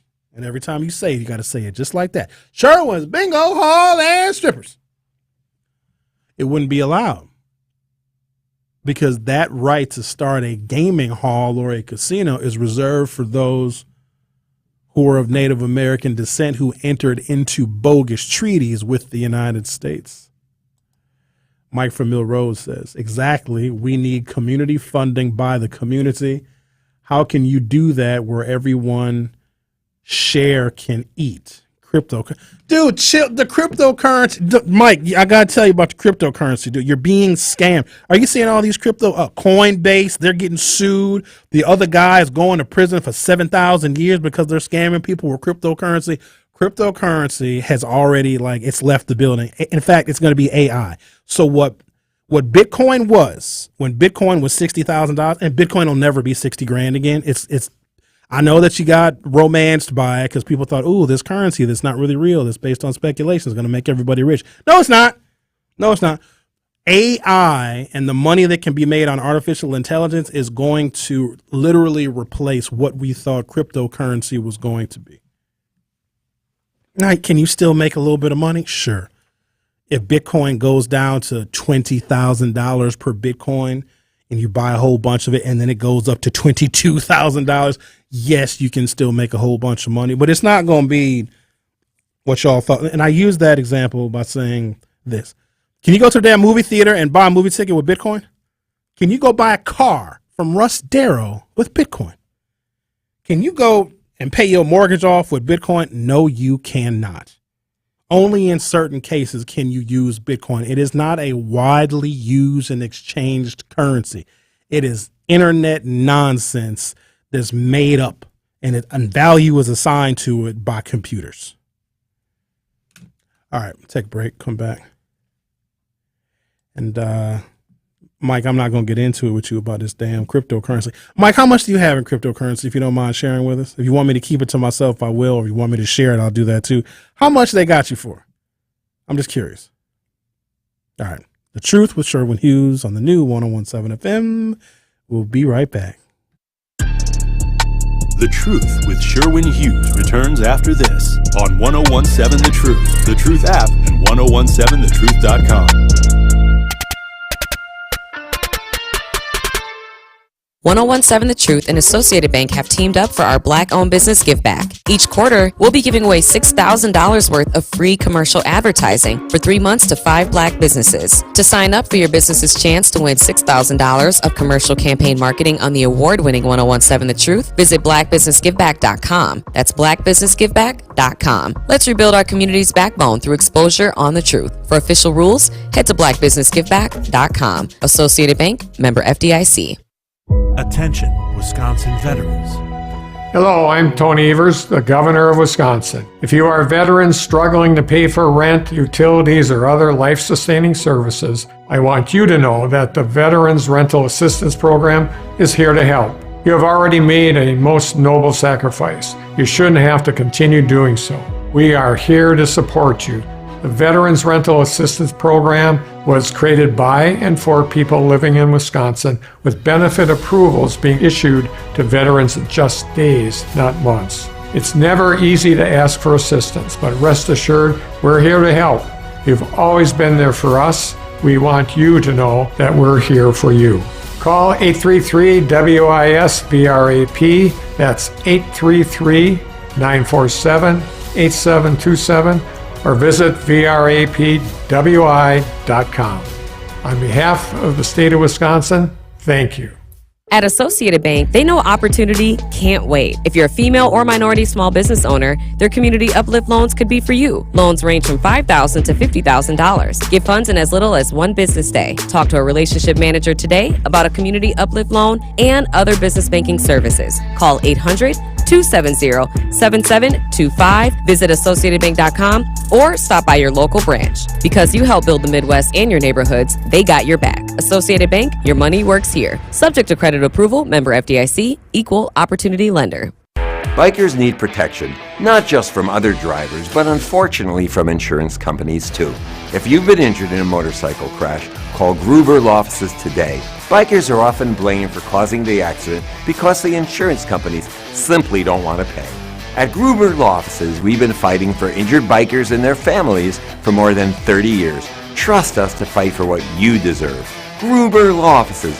One call, that's all. The weather is heating up, and so is Brewers baseball season. All the best action of the summer is here. That's your pass for fast-paced baseball, electricity in the ballpark, and the party in the tailgate lots.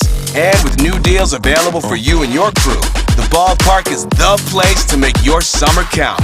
Get tickets to any upcoming Brewers game now at brewers.com/tickets.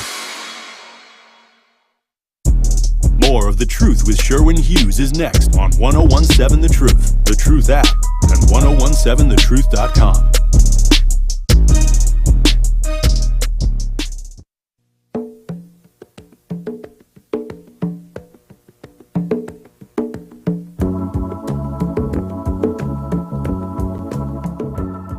Y'all are fascinating to me.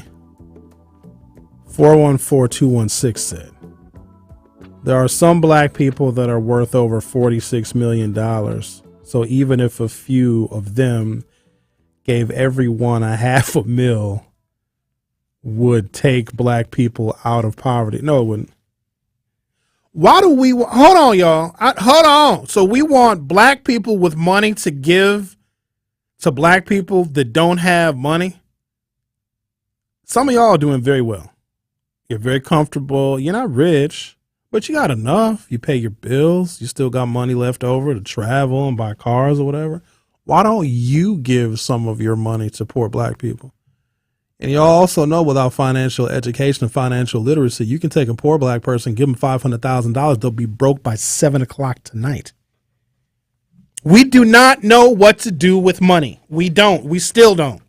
And that's also by design. Because if we knew what to do with money, that knowledge, wait for it, is worth more than the money that we have.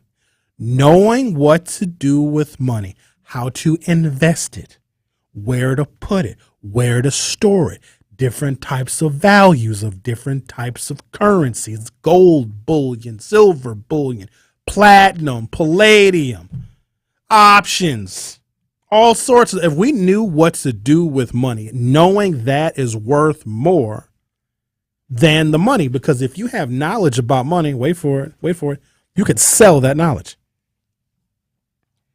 How do I know? Some of y'all have bad credit and you're paying somebody to repair your credit, meaning you may not have known a lot about money and the power of credit. And so someone who does know about money and the power of credit, you're going to give them money that quite honestly, you probably don't have so that they can fix your problem with money. If you know about money, you can sell that. That's why brokers exist. It's why exchanges exist. Right? So if you just give black folks money, because here's the thing, if we got reparation, let's say we got $4 million. Some of y'all would spend it tomorrow and then go back to the same entity that gave us the $4 million. Be like, yeah, can I get another $4 million? My first $4 million went quickly. What would y'all even do with it? Now, somebody's over here still defending Bitcoin. So Bitcoin is, I guess it's going to have its place. But if you want to do anonymous transactions, sure, I guess. But as an investment, ain't no way. Like big, large, multinational conglomerates, look at what they own. And maybe they own some Bitcoin, but they're not betting the farm on it. And somebody just said they made $10,000 on Bitcoin. Absolutely. You can make money off of the price fluctuations, but you are much better off trading stock options than you are playing with Bitcoin. Because first of all, the price of entry of a single Bitcoin is too high. Now, I know you can purchase a fraction of Bitcoin, like a tenth of a Bitcoin is what, $2,000. Yay, great. But do you know how much it has to go up in order for you to realize any kind of profit? I'm just not a fan of cryptocurrencies because it's speculation. And one day, here's the thing, if Bitcoin goes to zero, there's nothing you can do. There's nothing you can do. At least if you have your money in the bank and the bank gets robbed or there's a financial crisis, at least you're insured to $250,000.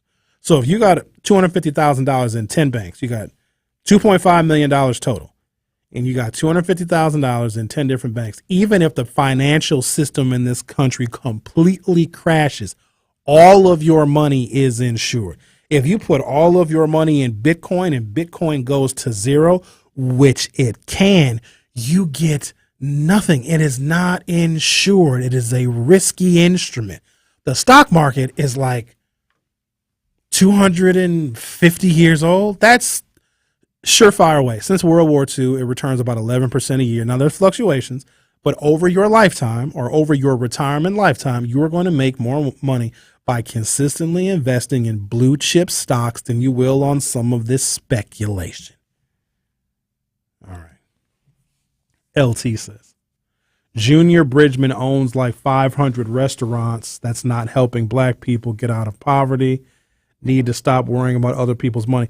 So didn't Junior Bridgman, he did something in the last couple of years where he's like like a bottler or so. He had some kind of deal with Coca-Cola.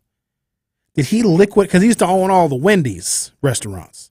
He owned, if you went to Wendy's, Junior Bridgman, who was like a mediocre player for the Bucks 30, 40 years ago, bought a bunch of Wendy's restaurants, which smart buy because Wendy's is delicious.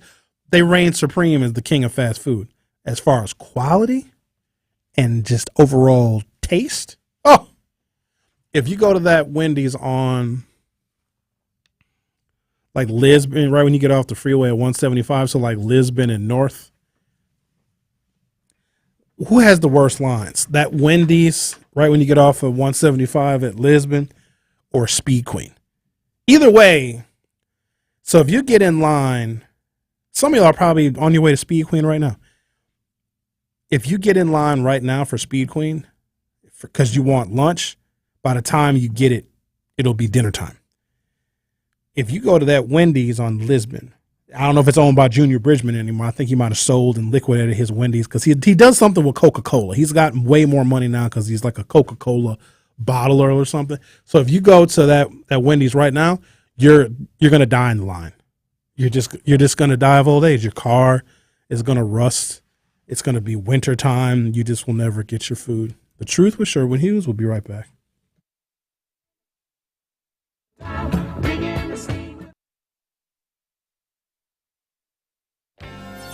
The award-winning 1017 The Truth is excited to be back celebrating the 52nd annual Juneteenth celebration in Milwaukee. Make sure you come down on Monday, June 19th, as we will be broadcasting live from the Juneteenth celebration from 11 a.m. to 3 p.m. Stop by our table to play games, win Truth swag, and say what up to your favorite Truth teammates. The 1017 The Truth celebration of Juneteenth is sponsored by Educators Credit Union, Tayback Law, Molson Coors, and Associated Bank.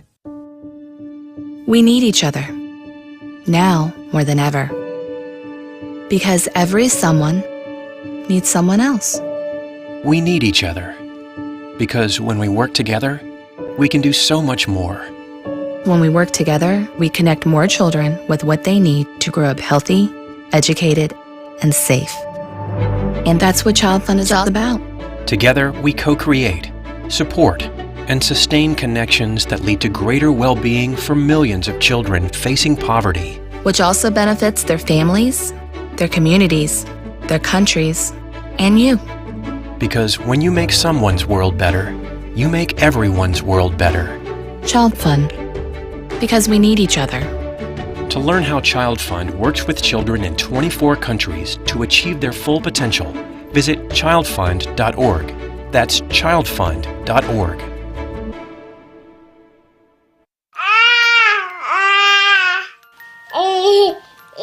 To some people, the sound of a baby babbling doesn't mean much. But that's not necessarily true. By 6 months, they're combining vowels and consonants. By 9 months, they're trying out different kinds of sounds.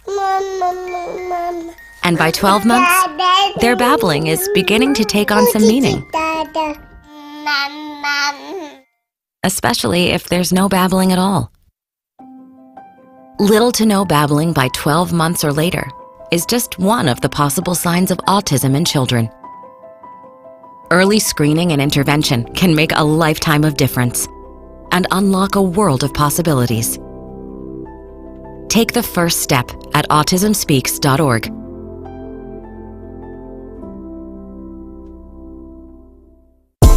Breaking news, weather, entertainment, and sports. We have it all here.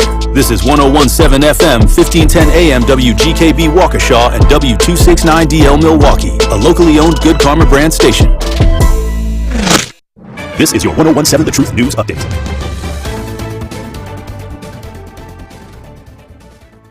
Hi, everyone. I'm Melanie Ricks with your news update. The body of a teen was found in a towed stolen vehicle in Milwaukee on Monday. According to the Milwaukee Police Department, officers responded to a call for service at the tow lot located at 3811 West Lincoln Avenue shortly before 11 a.m. on Monday. Upon arrival, officers found a body on the floor of the rear portion of a severely accident-damaged SUV. The body found in the vehicle is believed to be a 17-year-old boy. The cause of death is yet to be determined. The car was towed to the lot on Thursday, June 1st. On that day, around 6 p.m., officers responded to a crash near 91st and Fond du Lac Avenue. When police arrived, they found a severely damaged SUV that hit a tree. The vehicle was determined to be stolen. The driver of the crashed, stolen car, a 16-year-old boy, was transported to a local hospital and then arrested. Police then arranged for the damaged stolen vehicle to be towed. MPD and the Milwaukee DPW are investigating how the teen's body was not immediately discovered. This is the second time in the last 2 years that a body was left inside a wrecked car and taken to a tow lot. One woman was killed and another was injured in a shooting on Monday night, according to the Milwaukee Police Department. MPD said the shooting happened around 9:45 p.m. near Medford and Baldwin. When officers arrived, they found a woman who had been shot. She was taken to a local hospital where police say that she is expected to survive. Another woman was also on the scene, suffering from gunshot wounds. She was pronounced dead on the scene. An investigation into the shooting is underway and police are searching for unknown suspects. If you have any information regarding this incident, the Milwaukee Police Department asks that you contact them at 414-935-7360. or Crime Stoppers at 414-224-TIPS. This was the news update on 1017 The Truth. The Truth with Sherwin Hughes continues next here on the new 1017 The Truth.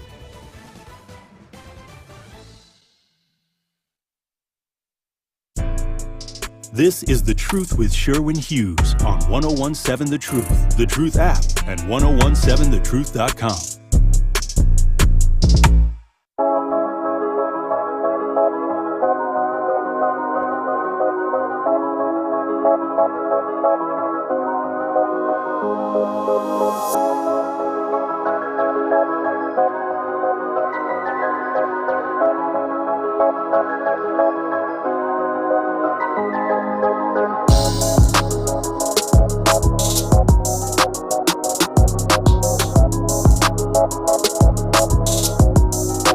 Welcome to Hour 3 of The Truth with Sherwin Hughes.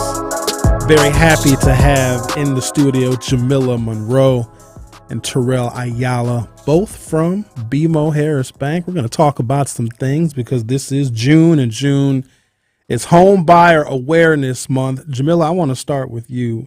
You guys have a program at BMO Harris Bank. So first and foremost, we want people to be much more financially fluent and financially literate. You can give somebody a whole bunch of money. If they don't know what to do with it, then they're not going to have that money for very long. So it's very important to give people knowledge about the money that they do have. You guys have a program called Bank at Work. Can you tell us about Bank at Work? Absolutely. Bank at Work is a financial program where we offer programs within the community, and we assist people with financial workshops. So we do various workshops on maybe savings, budgeting, home ownerships. We also help people with their banking needs. So we want to be the bank where we provide various services and resources to the community and helping them get in the best financial position that they can be and creating better habits and spending choices. And that's BMO's Bank at Work program. And Terrell, you're focused on BMO being an active partner in the community. There's an IDA program that you and ACTS have a collaboration with. Can you tell us about the IDA program? Yes, absolutely. ACTS Housing has been a great partner with our IDA Matching Funds program. It's a program that ACTS and BMO have partnered with to pretty much assist people, whether it be from matching funds to have a down payment for a home, whether it be to clean up credit things. We've had some of that as well. But the cool part about the program is that literally ACTS Housing is matching funds that the individuals that they select are putting into this IDA Matching Funds account. And so huge opportunity. I've been seeing, we've had quite an influx of clients coming into my branch on 21st Wisconsin Avenue with individuals who are highly interested in this program because there's not many programs like it, right? So when you think about home ownership and you think about down payment assistance, it's amazing that there is a financial institution partnering with a reputable program and an organization such as ACTS to help individuals become homeowners and create home ownership and put that under their accomplishments. When I see $25,000 in down payment assistance, this has to be for first-time home buyers only, I'm assuming, and for a primary residence, not for rental property or things like that. Is that correct? So yeah, it's definitely for home-time buyers, for first-time home buyers. However, if you have been an existing homeowner, we do have opportunities and options for individuals like that as well. Now, it might not necessarily equate to the full $25,000, but we do have resources and options for individuals who have been previous homeowners. Jamila, if somebody is not planning on buying a home, let's say for the next 3 or 4 years, there's some things they can probably start doing right now. So what would you recommend people do right now at this moment, even though they're not planning to buy a home for some years to come? Absolutely. So when someone is looking to buy a home in the near future, I always recommend people to know their credit and to understand their credit. And if someone is looking to purchase that home, the first thing they want to do is know their budget, pull their credit, understand their credit, and sit down with a banker and to help you, put you in a place to achieve those financial goals and objectives. Also, they want to establish a banking relationship. Oftentimes, when you establish a banking relationship, they're going to ask for bank statements, the mortgage provider. So oftentimes when I'm in the community and I'm sitting down with people and individuals and I'm facilitating these workshops, oftentimes people don't have those banking accounts, but their primary goal and their future goals is to buy a home. And so establishing that banking relationship, getting their credit together, but also knowing what their financial goals and objectives are, and start saving. Absolutely. Start budgeting and savings and understanding what you can afford. And that's one of the biggest things, is to know what you can afford and start working towards that goal. Are you guys shocked by the number of people that don't have checking accounts or savings accounts? I mean, they may have financial goals for themselves. Like they want to buy a house, they want to buy all sorts of things, have never had a bank account before. I think we call those people unbanked, and the number of them is going down. But like, what do you tell somebody who gets their paycheck and they go to the check cashing place every 2 weeks to cash their check? Like, how do you get that person an account at BMO Harris Bank? What's that process like? Absolutely. And so with opening a bank account, you want to understand if there's any fees involved, and especially working in the underserved community, there's a lot of times people are afraid of banks because they have to pay, or they're paying some fees. They're living paycheck to paycheck, and there may be some they may be having some overdraft fees or NSF fees. So for us, it's really important to understand the needs in the underserved community. And so we created we are now a banked on certified lender, but now we have what is called a smart money account at BMO Bank. And what the smart money account does, it does not allow people to overdraft their account. And even if they did, they will not be subject to an overdraft fee and or an NSF fee. So it's giving people an opportunity to manage that account, build a relationship with a bank, but it's important for us to understand the terms and agreements when we are opening up these pay cards or these chime cards or check cashing place. There's a lot of fees or maybe hidden fees that people are not aware of. And so when we go out and do these workshops, we like to provide the education around having a banking account, and we give people options based off of what their goals are. Terrell, if somebody comes to you and says, I want to be a homeowner and can't afford it, and they'll say, okay, well, where do you live now? Oh, I have an apartment. All right. How much are you paying for rent? $1,350. There's no way I can afford to own a home. It's going to be more expensive. Does that happen where people are paying these exorbitant amounts of money in rent, but for some reason they think that they won't be able to afford a mortgage? And what do you say to those folks? Absolutely. I've definitely run across those scenarios. And I think it's more so just changing the way of thinking of the individual. I mean, even when we talk about individuals who are thinking about home ownership, you know, even if that home ownership, if you're not planning to be a homeowner, let's say 3 to 5 years from now, you should be preparing now. Like, honestly, you should be preparing now. Think about it. If you pay $900 per month on rent, right? If you're paying $900 per month on rent, and you're paying that landlord up to $108,000 in 10 years, $108,000 in 10 years worth of rent payments. You're not owning anything. This is literally going into someone else's pocket for you to rent a space, right? Why not put that same amount of money towards your own house payment, right? We have homes that are, you know, roughly around, there's homes out there that are around that $108,000 mark, right?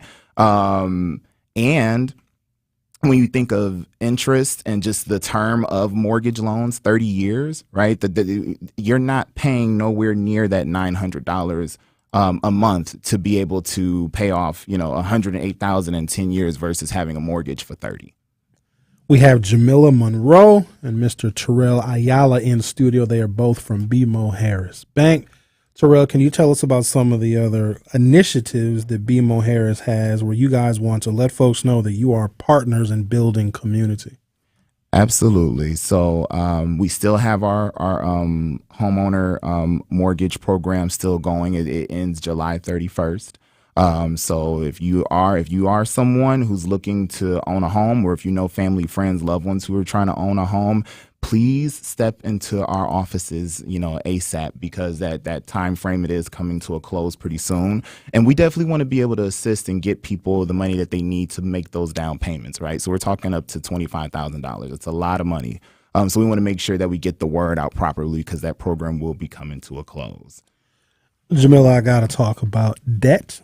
People are very ambitious. They want to own a home. They already picture themselves in their home. They've even made the mistake of finding a home that they fell in love with, but they have not yet taken the necessary steps to start on the path toward home ownership. When people have debt, and most people have some, where do you suggest they begin in paying down some of that debt? Some people have student loan debt. Some people have personal loans. Some people have high interest credit cards. And you know as well as I do, having a credit card just like having cash, right? So when people have different types of debt and they want to reduce some of that debt, get their debt to income ratio down, where do you suggest they begin that process? Absolutely. First, I do recommend that they connect with BMO or Axe Housing on understanding how to improve their credit score and also how to improve their debt. We also like for them to work on a budget to eliminate or even control some of their debt, and just to help them create better spending habits, but also just remembering that they have to save monthly, pay themselves first. And when I say pay themselves first, they want to put money aside in a savings account. Jamila, back to you. The top 2 reasons why someone should be a homeowner versus renting. If you had to pick the top 2 reasons, what are those top 2? 1, you want to build wealth, generational wealth. Absolutely. And 2, you want to, it's an asset, gaining equity in the home. And so those would be my top 2 assets and building wealth, generational wealth for their family. Terrell, do you also have a top 2, or can you give 2 additional benefits to being a homeowner versus a renter? Well, I definitely think just from a money management, money saving perspective, rent is only going up. Like, you know, as inflation takes place, of course, you know, rental properties are going up as well. So if you think about it, just like how I gave that example earlier, you're taking your money and you're placing it into something that you will never own, right? So I think ownership is very big. And then I do agree also with Jamila about the building the generational wealth. You know, where I come from, I came from a community that was heavily renter based, and you know, I think about my mom and, you know, my aunts, and that was always something that was a dream for my community, to own their own home so they can have something to leave to their children. And to kind of piggyback off of what Jamila said, you know, you're building equity. So if you ever have a situation, whether that be major purchase, emergency, things happen, right? Life happens. Owning a home, having that under your belt, that's just an extra piece of security in your back pocket to make sure that you're good and stable. Jamila Monroe is the VP Relationship Manager at BMO, and Mr. Terrell Ayala is the Branch Manager and CRA Ambassador at BMO Harris Bank. If people want more information from you guys, want to get in contact with you, is there a website, phone numbers, email addresses, any of those good things? Absolutely. Look, I wish he pulled it out of pocket. I you pulling out? I stayed with them. So yes, you can definitely call me directly. My line is 414-345-3282. One more time. 414-345-3282. Email, it would be Terrell, my first name, so TERRELL Ayala, AYALA @bmo.com. Please reach out to me. Jamila, you want to give your phone number, social security number, birth date, all that stuff, address, social media handle? Right. My phone number is 414-336-0298. One more time. 414-336-0298. My email, Jamila, it's JA, M as in Mary, ILAH .Monroe, MONROE @BMO.com. Will you guys be joining us next week, Wednesday, for our Truth Home Buying Seminar? Absolutely. Yes. Absolutely. Yes. We look forward to seeing you, and thank you guys so much for imparting us with such incredible financial wisdom, and we appreciate your partnership and collaboration with our friends over at Axe Housing. It's very good to meet you both. Thank you. Thank you for having us. Thank you for having us. The Truth with Sherwin Hughes on the new 101.7 FM. We'll be right back.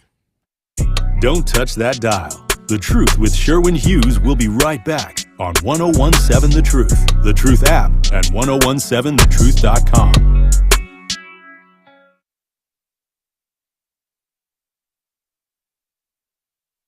This is 1017 The Truth, Dr. Ken Harris, and the time is now Milwaukee. For the last 3 decades, I've watched this city grow and change to a place where I'm proud to have raised my children here. Through all the greatness, I've seen us suffer as well. I'll share a perspective few can, real, authentic, and well-informed. Listen to Truth in the Afternoon with me, Dr.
additional 20%, then you should not be going to that restaurant.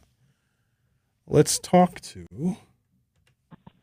Eddie. You're on the new 101.7 The Truth. Good morning, Sharon. What I want to know is that, one, I think that's the biggest problem. I don't understand why they don't teach financial literacy. I don't know if they teach it in the schools outside of Milwaukee, but I definitely know they're not teaching it within the Milwaukee area. And I think it's a reason to keep people illiterate, because the people that make money from the people that's illiterate lives outside of Milwaukee, and they come in and they take their money back out to their communities, invest it. And then some of the people that live in our community, some of the, like you go on the south side, most of those people turn their dollar over in their own neighborhood. We don't.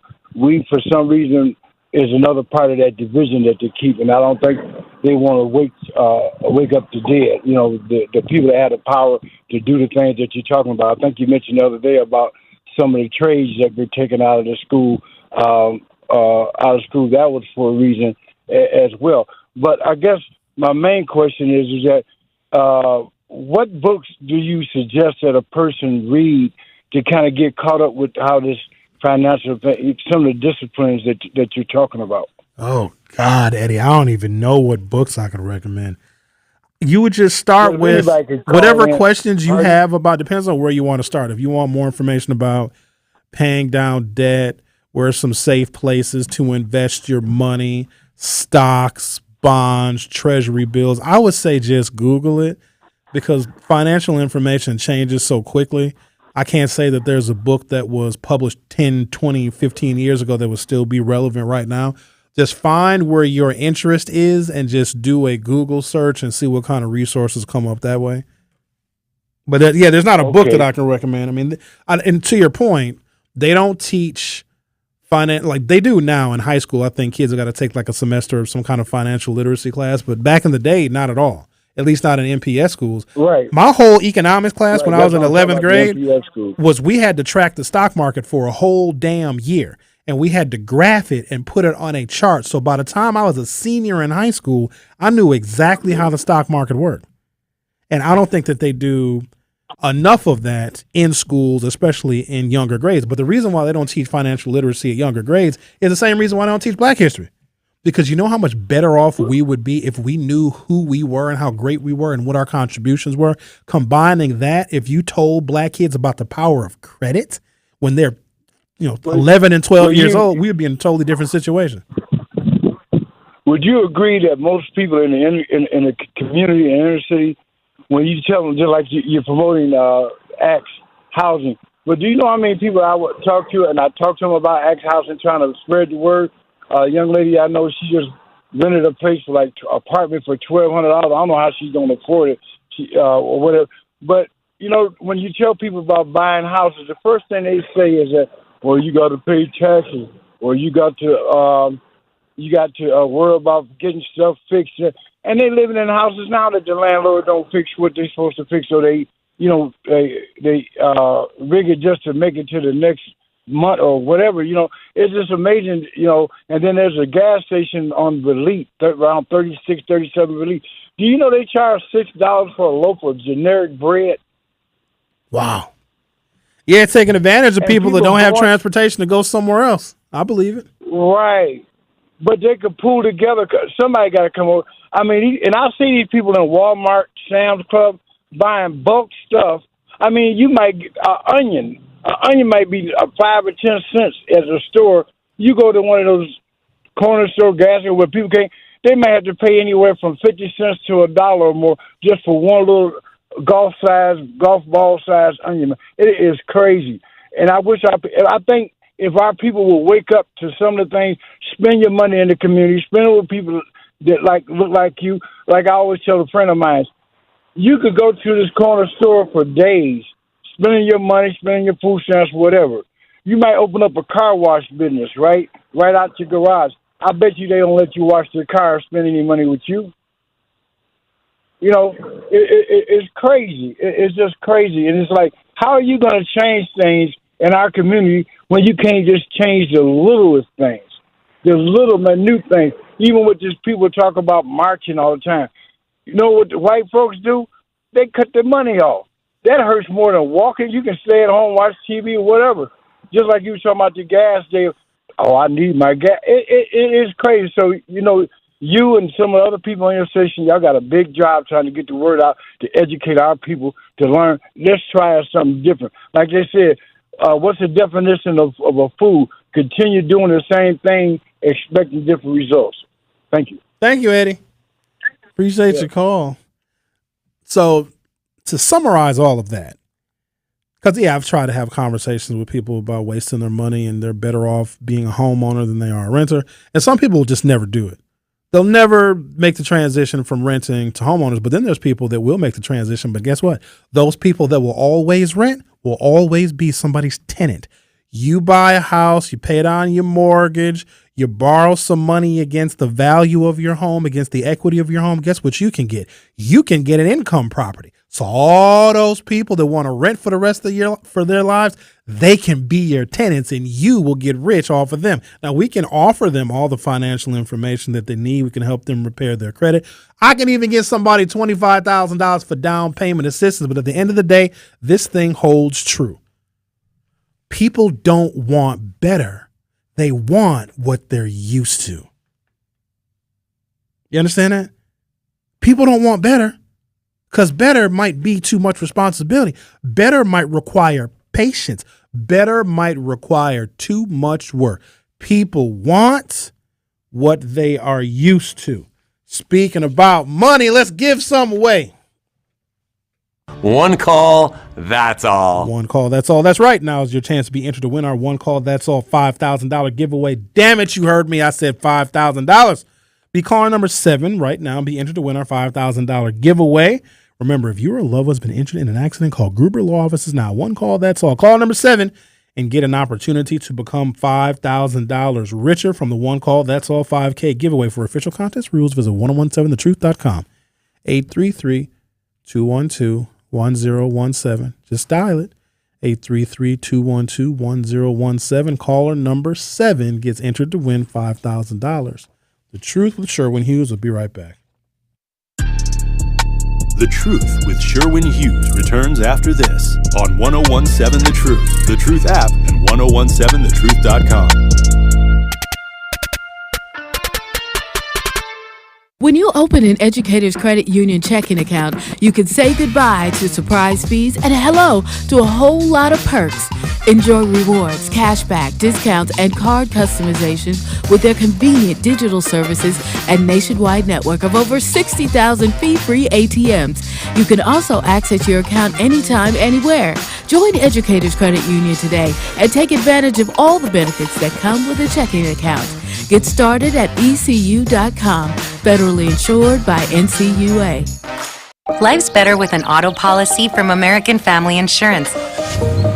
No matter what dreams you're driving towards. That's because our expert agents will make you feel totally protected with the right auto coverage at the right price. You'll also save up to 23% when you bundle auto with home. American Family Insurance. Get a quote, find an agent at amfam.com. Products not available in every state. Visit amfam.com to learn how discounts may apply to you. American Family Mutual Insurance Company, SI, and its operating company, 6000 American Parkway, Madison, Wisconsin. Truth Nation, it's your boy Tory Lowe, and I know how much you love listening to me bring all the smoke each and every day from 1 to 4. But now, not only can you hear me bring all the smoke, you can watch me bring all the smoke because the award-winning 1017 The Truth is streaming live. Watch all your favorite shows live. Yeah, Truth Nation, you heard Tory Lowe, right? We are streaming all of our shows live every day. To watch the best radio station with the best on-air hosts in Milwaukee, you have to go to 1017thetruth.com and click the Watch Live link. From there, you'll be able to stream us on YouTube and Twitter and get an inside look on all the fun, like watching me from noon to 1 as I do my daily Fire Freestyle Live. Now, you know your girl got them bars, right, Benjamin? Yeah, Mel, you got them bars, and the truth is must-see TV. So make sure y'all tap in to see my boy Tory Lowe and my girl Melanie Ricks to do their thing live every day by streaming 101.7 The Truth on YouTube and Twitter. We live, baby. Dear hero, whoever you are, you save lives. I live with sickle cell and the pain and the issues that come along with sickle cell every day. I've had lots and lots of blood transfusions over my lifetime, probably in the hundreds. Blood helps me to be able to live. My final tour was in Afghanistan in 2008. I was hit June 3rd. The next thing I remember, I woke up in Germany. The doctor came in and said, we're going to amputate your leg. I had to get a lot of blood transfusion to stay alive. Because of you, I'm allowed to see my son grow up. Because of you, I got a second chance at life. Giving equals living. Give blood. Replenish the supply. Make an appointment to give today by visiting hhs.gov/giveblood. This message is brought to you by the U.S. Department of Health and Human Services. More of The Truth with Sherwin Hughes is next on 1017 The Truth, The Truth app, and 1017thetruth.com.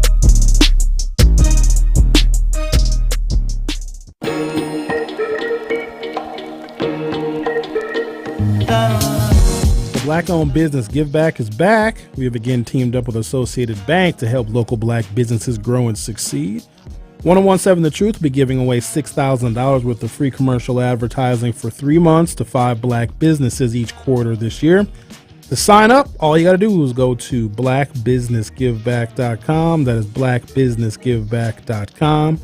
We want to rebuild our community's backbone through exposure on 1017 The Truth. For official contest rules, head to blackbusinessgiveback.com. Associated Bank, member of the Federal Deposit Insurance Corporation. Right, the first, hour and some change of the show I was talking about. There's no equality. Like, what is equity? Like, when we achieve what? When the statistics say what? When wealth disparity is what? 0? Like, when do you stop? Whatever policies that we put in place that are designed in theory to catch African Americans up, do we stop the policy right when we get caught up? And when do we know when we're caught up? So there was a provision in the Voting Rights Act, and it would have to get renewed every quarter century, because we would monitor the progress of states that were historically discriminatory to African Americans. Not all states had those laws. Not all states had poll taxes.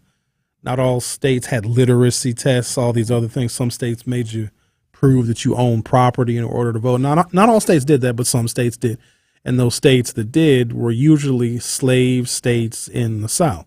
And so when the Voting Rights Act passed, 1964, 65, if Southern states like Texas, Louisiana, Mississippi wanted to make any changes to their voting laws, let's say they wanted to switch to, same-day registration, or if they wanted to offer mail-in ballots, absentee voting, they would have to get what is called pre-clearance.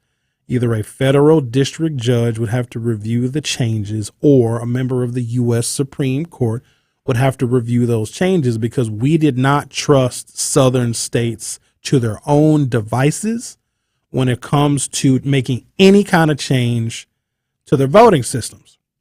And so Ronald Reagan used to stall, because that's the first time it came up for renewal. It was under Reagan. He backpedaled a little bit, but then he ultimately renewed it because the South still was not trusted enough to be left to its own devices to be able to create a system of suffrage that was fair to all people. Well, something happened in 2012. It was a remarkable thing, and people called that progress. Better than progress. It was exceptional progress. For the first time in American history, in the presidential election of 2012, this was a shock to a lot of people, because a good portion of the country thought that there wouldn't be the same kind of appetite to reelect Barack Obama than there was to elect him in the first place, because it was history making, it was groundbreaking, it was an incredible moment for America that in 2008, in November, we elected the first African American president. But people who had non-conventional wisdom just assumed that there wouldn't be nearly the fanfare and excitement to reelect Barack Obama in 2012. Well, that was not the case. In fact, for the first time in American history, African American voter participation exceeded that of white voter participation for the first time ever. Now, it wasn't by a lot, but it was still a notable amount. White participation in the 2012 presidential election was 64%, which is still embarrassingly low. Embarrassingly low. When 36% of eligible people don't vote, like that's a failure in our democracy and in our public education system. But that same year, 66% of African Americans turned out to vote in that election. So a lot of people were shocked because they thought that there wouldn't be the same kind of turnout, let alone higher turnout, to reelect Barack Obama like there was in 2008 to get him elected in the first place. And so then when the Supreme Court received that information, that black voter turnout exceeded that of white voter turnout, they took away all of the pre-clearance requirements for the South. Because they said, oh, wait a minute, the South used to discriminate when it comes to voting. Now, nationwide, including in the South, blacks are exceeding white voter turnout. Well, now we're going to take away all of these rules and all of these pre-clearance requirements for the southern states. And what happened literally that same day? The Supreme Court said, yeah, South, you're on your own to create your own rules when it comes to voting because we have achieved better than equality. We now have the marginalized African-American voter now outperforming the white voter, which for some people in this country is a tremendous fear. That means that our programs to encourage black suffrage went too far because now we were outvoting our white counterparts literally that day. So the Supreme Court overturns the pre-clearance rules, okay? Then we started seeing this thing called voter ID. Isn't that crazy? How they didn't have any voter ID ever in the South because they couldn't, because it would have been seen as discriminatory, because far too many African Americans and poor folks and minorities and a lot of people that would typically vote Democrat just don't have IDs. But you don't need to have a card to identify yourself to be able to vote in this country. There's 50 other ways where you can prove who you are. Having an ID is not one of them. Immediately, we started seeing voter ID because now when you do an analysis of the numbers, there's a larger share of indigent folks and a larger share of black folks, or a larger share of people who live in nursing homes that literally need no ID. They don't go anywhere. They don't drive. Their Social Security checks get directly deposited into the nursing home's bank account. We're making it more difficult for those people to vote. Now, for the vast majority of people, getting an ID isn't that big of a deal. And here's the other thing. They had to make a state-issued ID free, because if you had to pay for it, then that would be considered a poll tax. If I could vote before just by bringing in a piece of mail or a bank statement or a bill or bringing another person with me to corroborate who I am, then I didn't need to have an ID. But if you're going to make me go to the damn DMV and pay to get an ID, well, then that would amount to a poll tax. So they made the IDs free. And a lot of people, of course, took advantage of that. But you only have the idea of needing a piece of identification, state-issued ID to vote, because they looked at who are some of the people that do not have IDs. Now, for most of us, it's not that big of a deal. But when I was arguing with people about why I was against voter ID, like, they didn't get it. Like, well, I get an ID. Why can't everybody else? That's not the point. Some people don't have a damn car. If you don't have a car, you've been living in the same house for 60 years and you don't need identification. Like, you got a Social Security card. You have other things that prove your existence, but requiring somebody to get a state-issued ID just to vote when they've been voting for 40 or 50 years without one, it seemed excessive. But all they wanted to do was shave off a small percentage of people who did not have an ID, because it's not about denying millions upon millions and tens of millions of people their ability to go and vote. Now it's more about 5,000 or 7,500 people or 13,000 people, or in the case of Georgia, 11,780 people. And that is exactly what they were going for. They look at the numbers and where they can get any kind of incremental benefit from the numbers.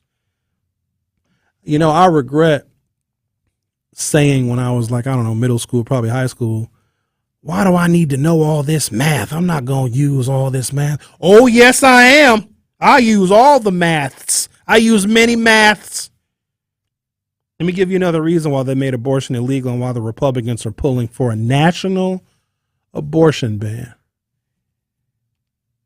Not only are white women having less children, The white population is aging, and more white women in this country are at an age called post-reproductive years, where they're just too old to have children.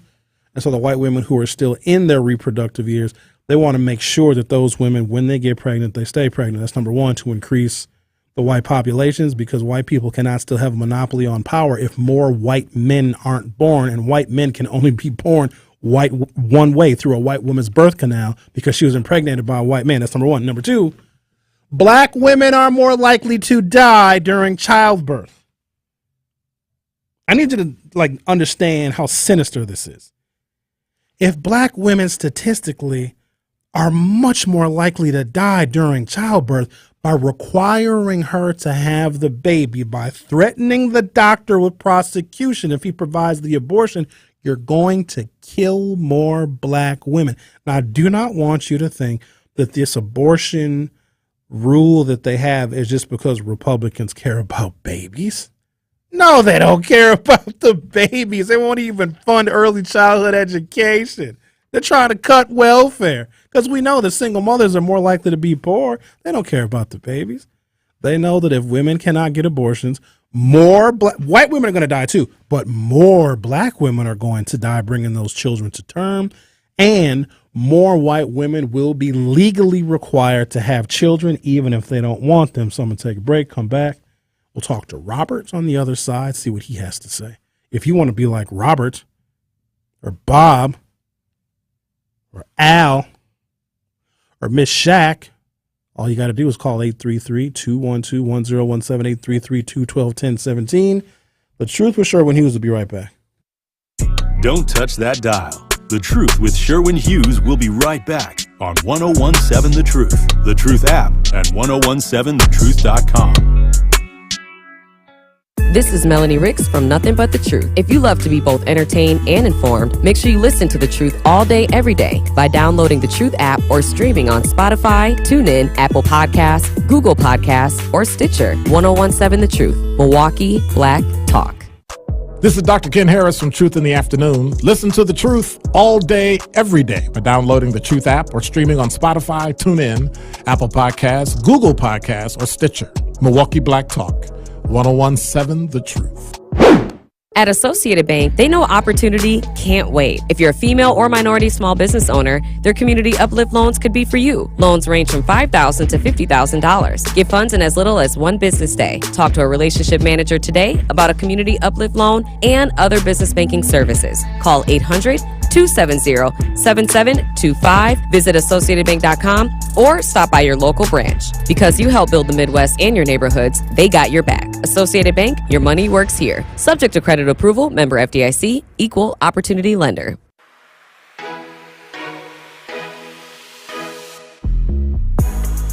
It's time for Truth Takes, a thought-provoking commentary on the new 1017 The Truth. Here is Telly Hughes with his truth. I have a question. Besides athletes and entertainers, who do our black and brown youth have to look up to? Who are the influencers and role models our adolescents strive to become? Because we all know there are no more Cosby shows or any other medium that drives home what a successful black household looks or operates like. Seeing is believing, but if there's a lack of positive portrayals of black men, then the unsubstantiated stereotypes will continue to be perpetuated and played out in society and social media. The absence of mainstream positive black male role models put our black and brown youth in a peculiar spot because they haven't been properly trained on what it takes to become a productive citizen, nor have they had the luxury of being exposed to the process. Like it or not, we all are influencers in some form or fashion, whether it's recognized by the public or just your immediate family and friends. We all must be cognizant of the moves we make because there's always someone watching, which in essence make you an influencer. Take that responsibility, put it near and dear to your heart, and no matter how hard the struggle may get, continue to lift as you climb. I am ready to take on that responsibility. Are you? This has been Truth Takes on the new 1017 The Truth. Listen to The Truth Be Told with DT and Telly weekdays from 7 a.m. to 9 a.m. This is The Truth with Sherwin Hughes on 1017 The Truth, The Truth app, and 1017thetruth.com. 1017 The Truth, Sherwin Hughes for Axe Housing. You guys know something? Many times your mortgage will be a lot less than what you're paying for rent. In fact, if you work with Axe Housing, your average will be about $800 a month. No matter what barriers you think you're facing, Axe Housing will find a coach that can help you get a budget together and even help you find more money for down payment assistance. In fact, I heard about $25,000 in money for down payment assistance. So if you're not dreaming of home ownership by now, you should be. Get started on virtual orientation by clicking on the Truth link at axhousing.org. That's ACTShousing.org. Don't let where you are financially today get in the way of your bright future. Axe coaches are here to help. That's axhousing.org. And finally, Axe is needing 100 additional general contractors to help them fix some of these houses up. So if you're a contractor, or hell, if you're handy, get in contact with Axe and they'll put you to work. Let's talk to Robert. You're on the new 1017 The Truth. How are you? Hello, Sherwin. Can you hear me? I can hear you, Robert. Hello, Robert. Okay. I had read, I think, or heard it that that blacks have a higher income than whites in the state of Idaho. Huh. And so I was thinking, I was like, well, that's something that works, because a lot of times we're talking about things that don't work, and I don't know why it works. You know, maybe you could look into it, but I'm like, to me, something's working there. I would say.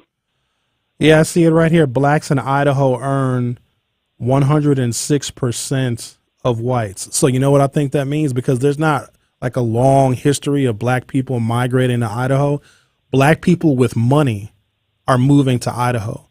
And because our numbers are so incredibly small, if you have 5,000 rich black people that decide to buy land or buy a cattle ranch or buy a potato farm in Idaho that are all worth $1.1 million, and you got generations upon generations and millions of poor white people in Idaho, then absolutely.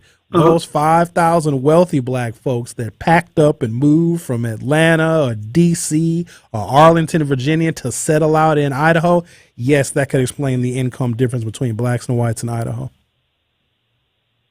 So, in other words, you're stating that Idaho is the place to go. Well, for some black folks, it is. Okay, well, that's all I had. All right, appreciate it. I just wanted to call it for my first time. Oh, well, welcome. Don't be a stranger.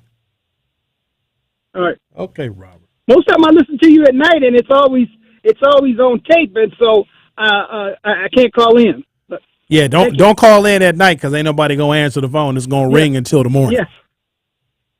Yes. All right, okay. Robert. I'll talk to you later, Robert. Robert said, I listen at night. Don't nobody answer the phone. 414216 said, why would more black people die over white having babies? Okay.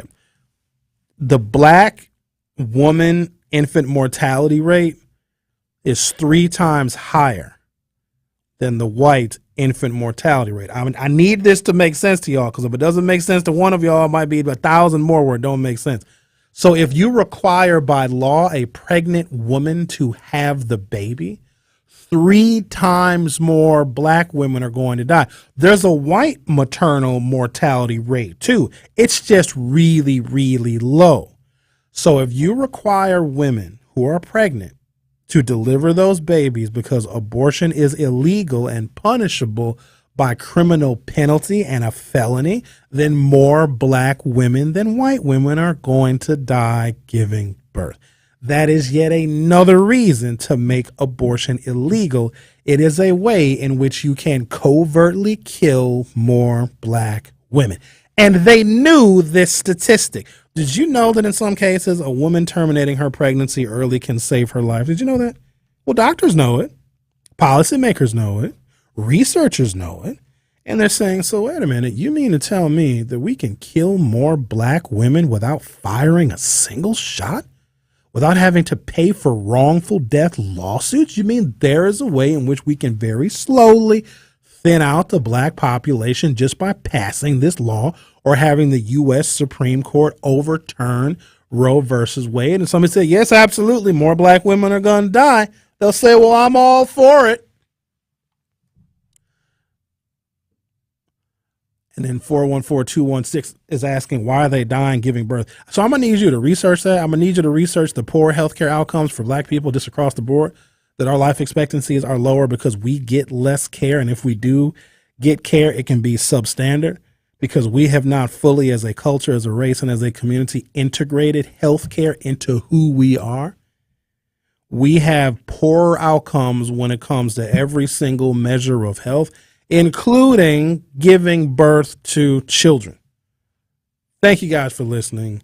Appreciate you and Terrell and Jamila from BMO Harris stopping by. Have yourselves a good day. Melanie Ricks is up next. Milwaukee, it's Denise Thomas.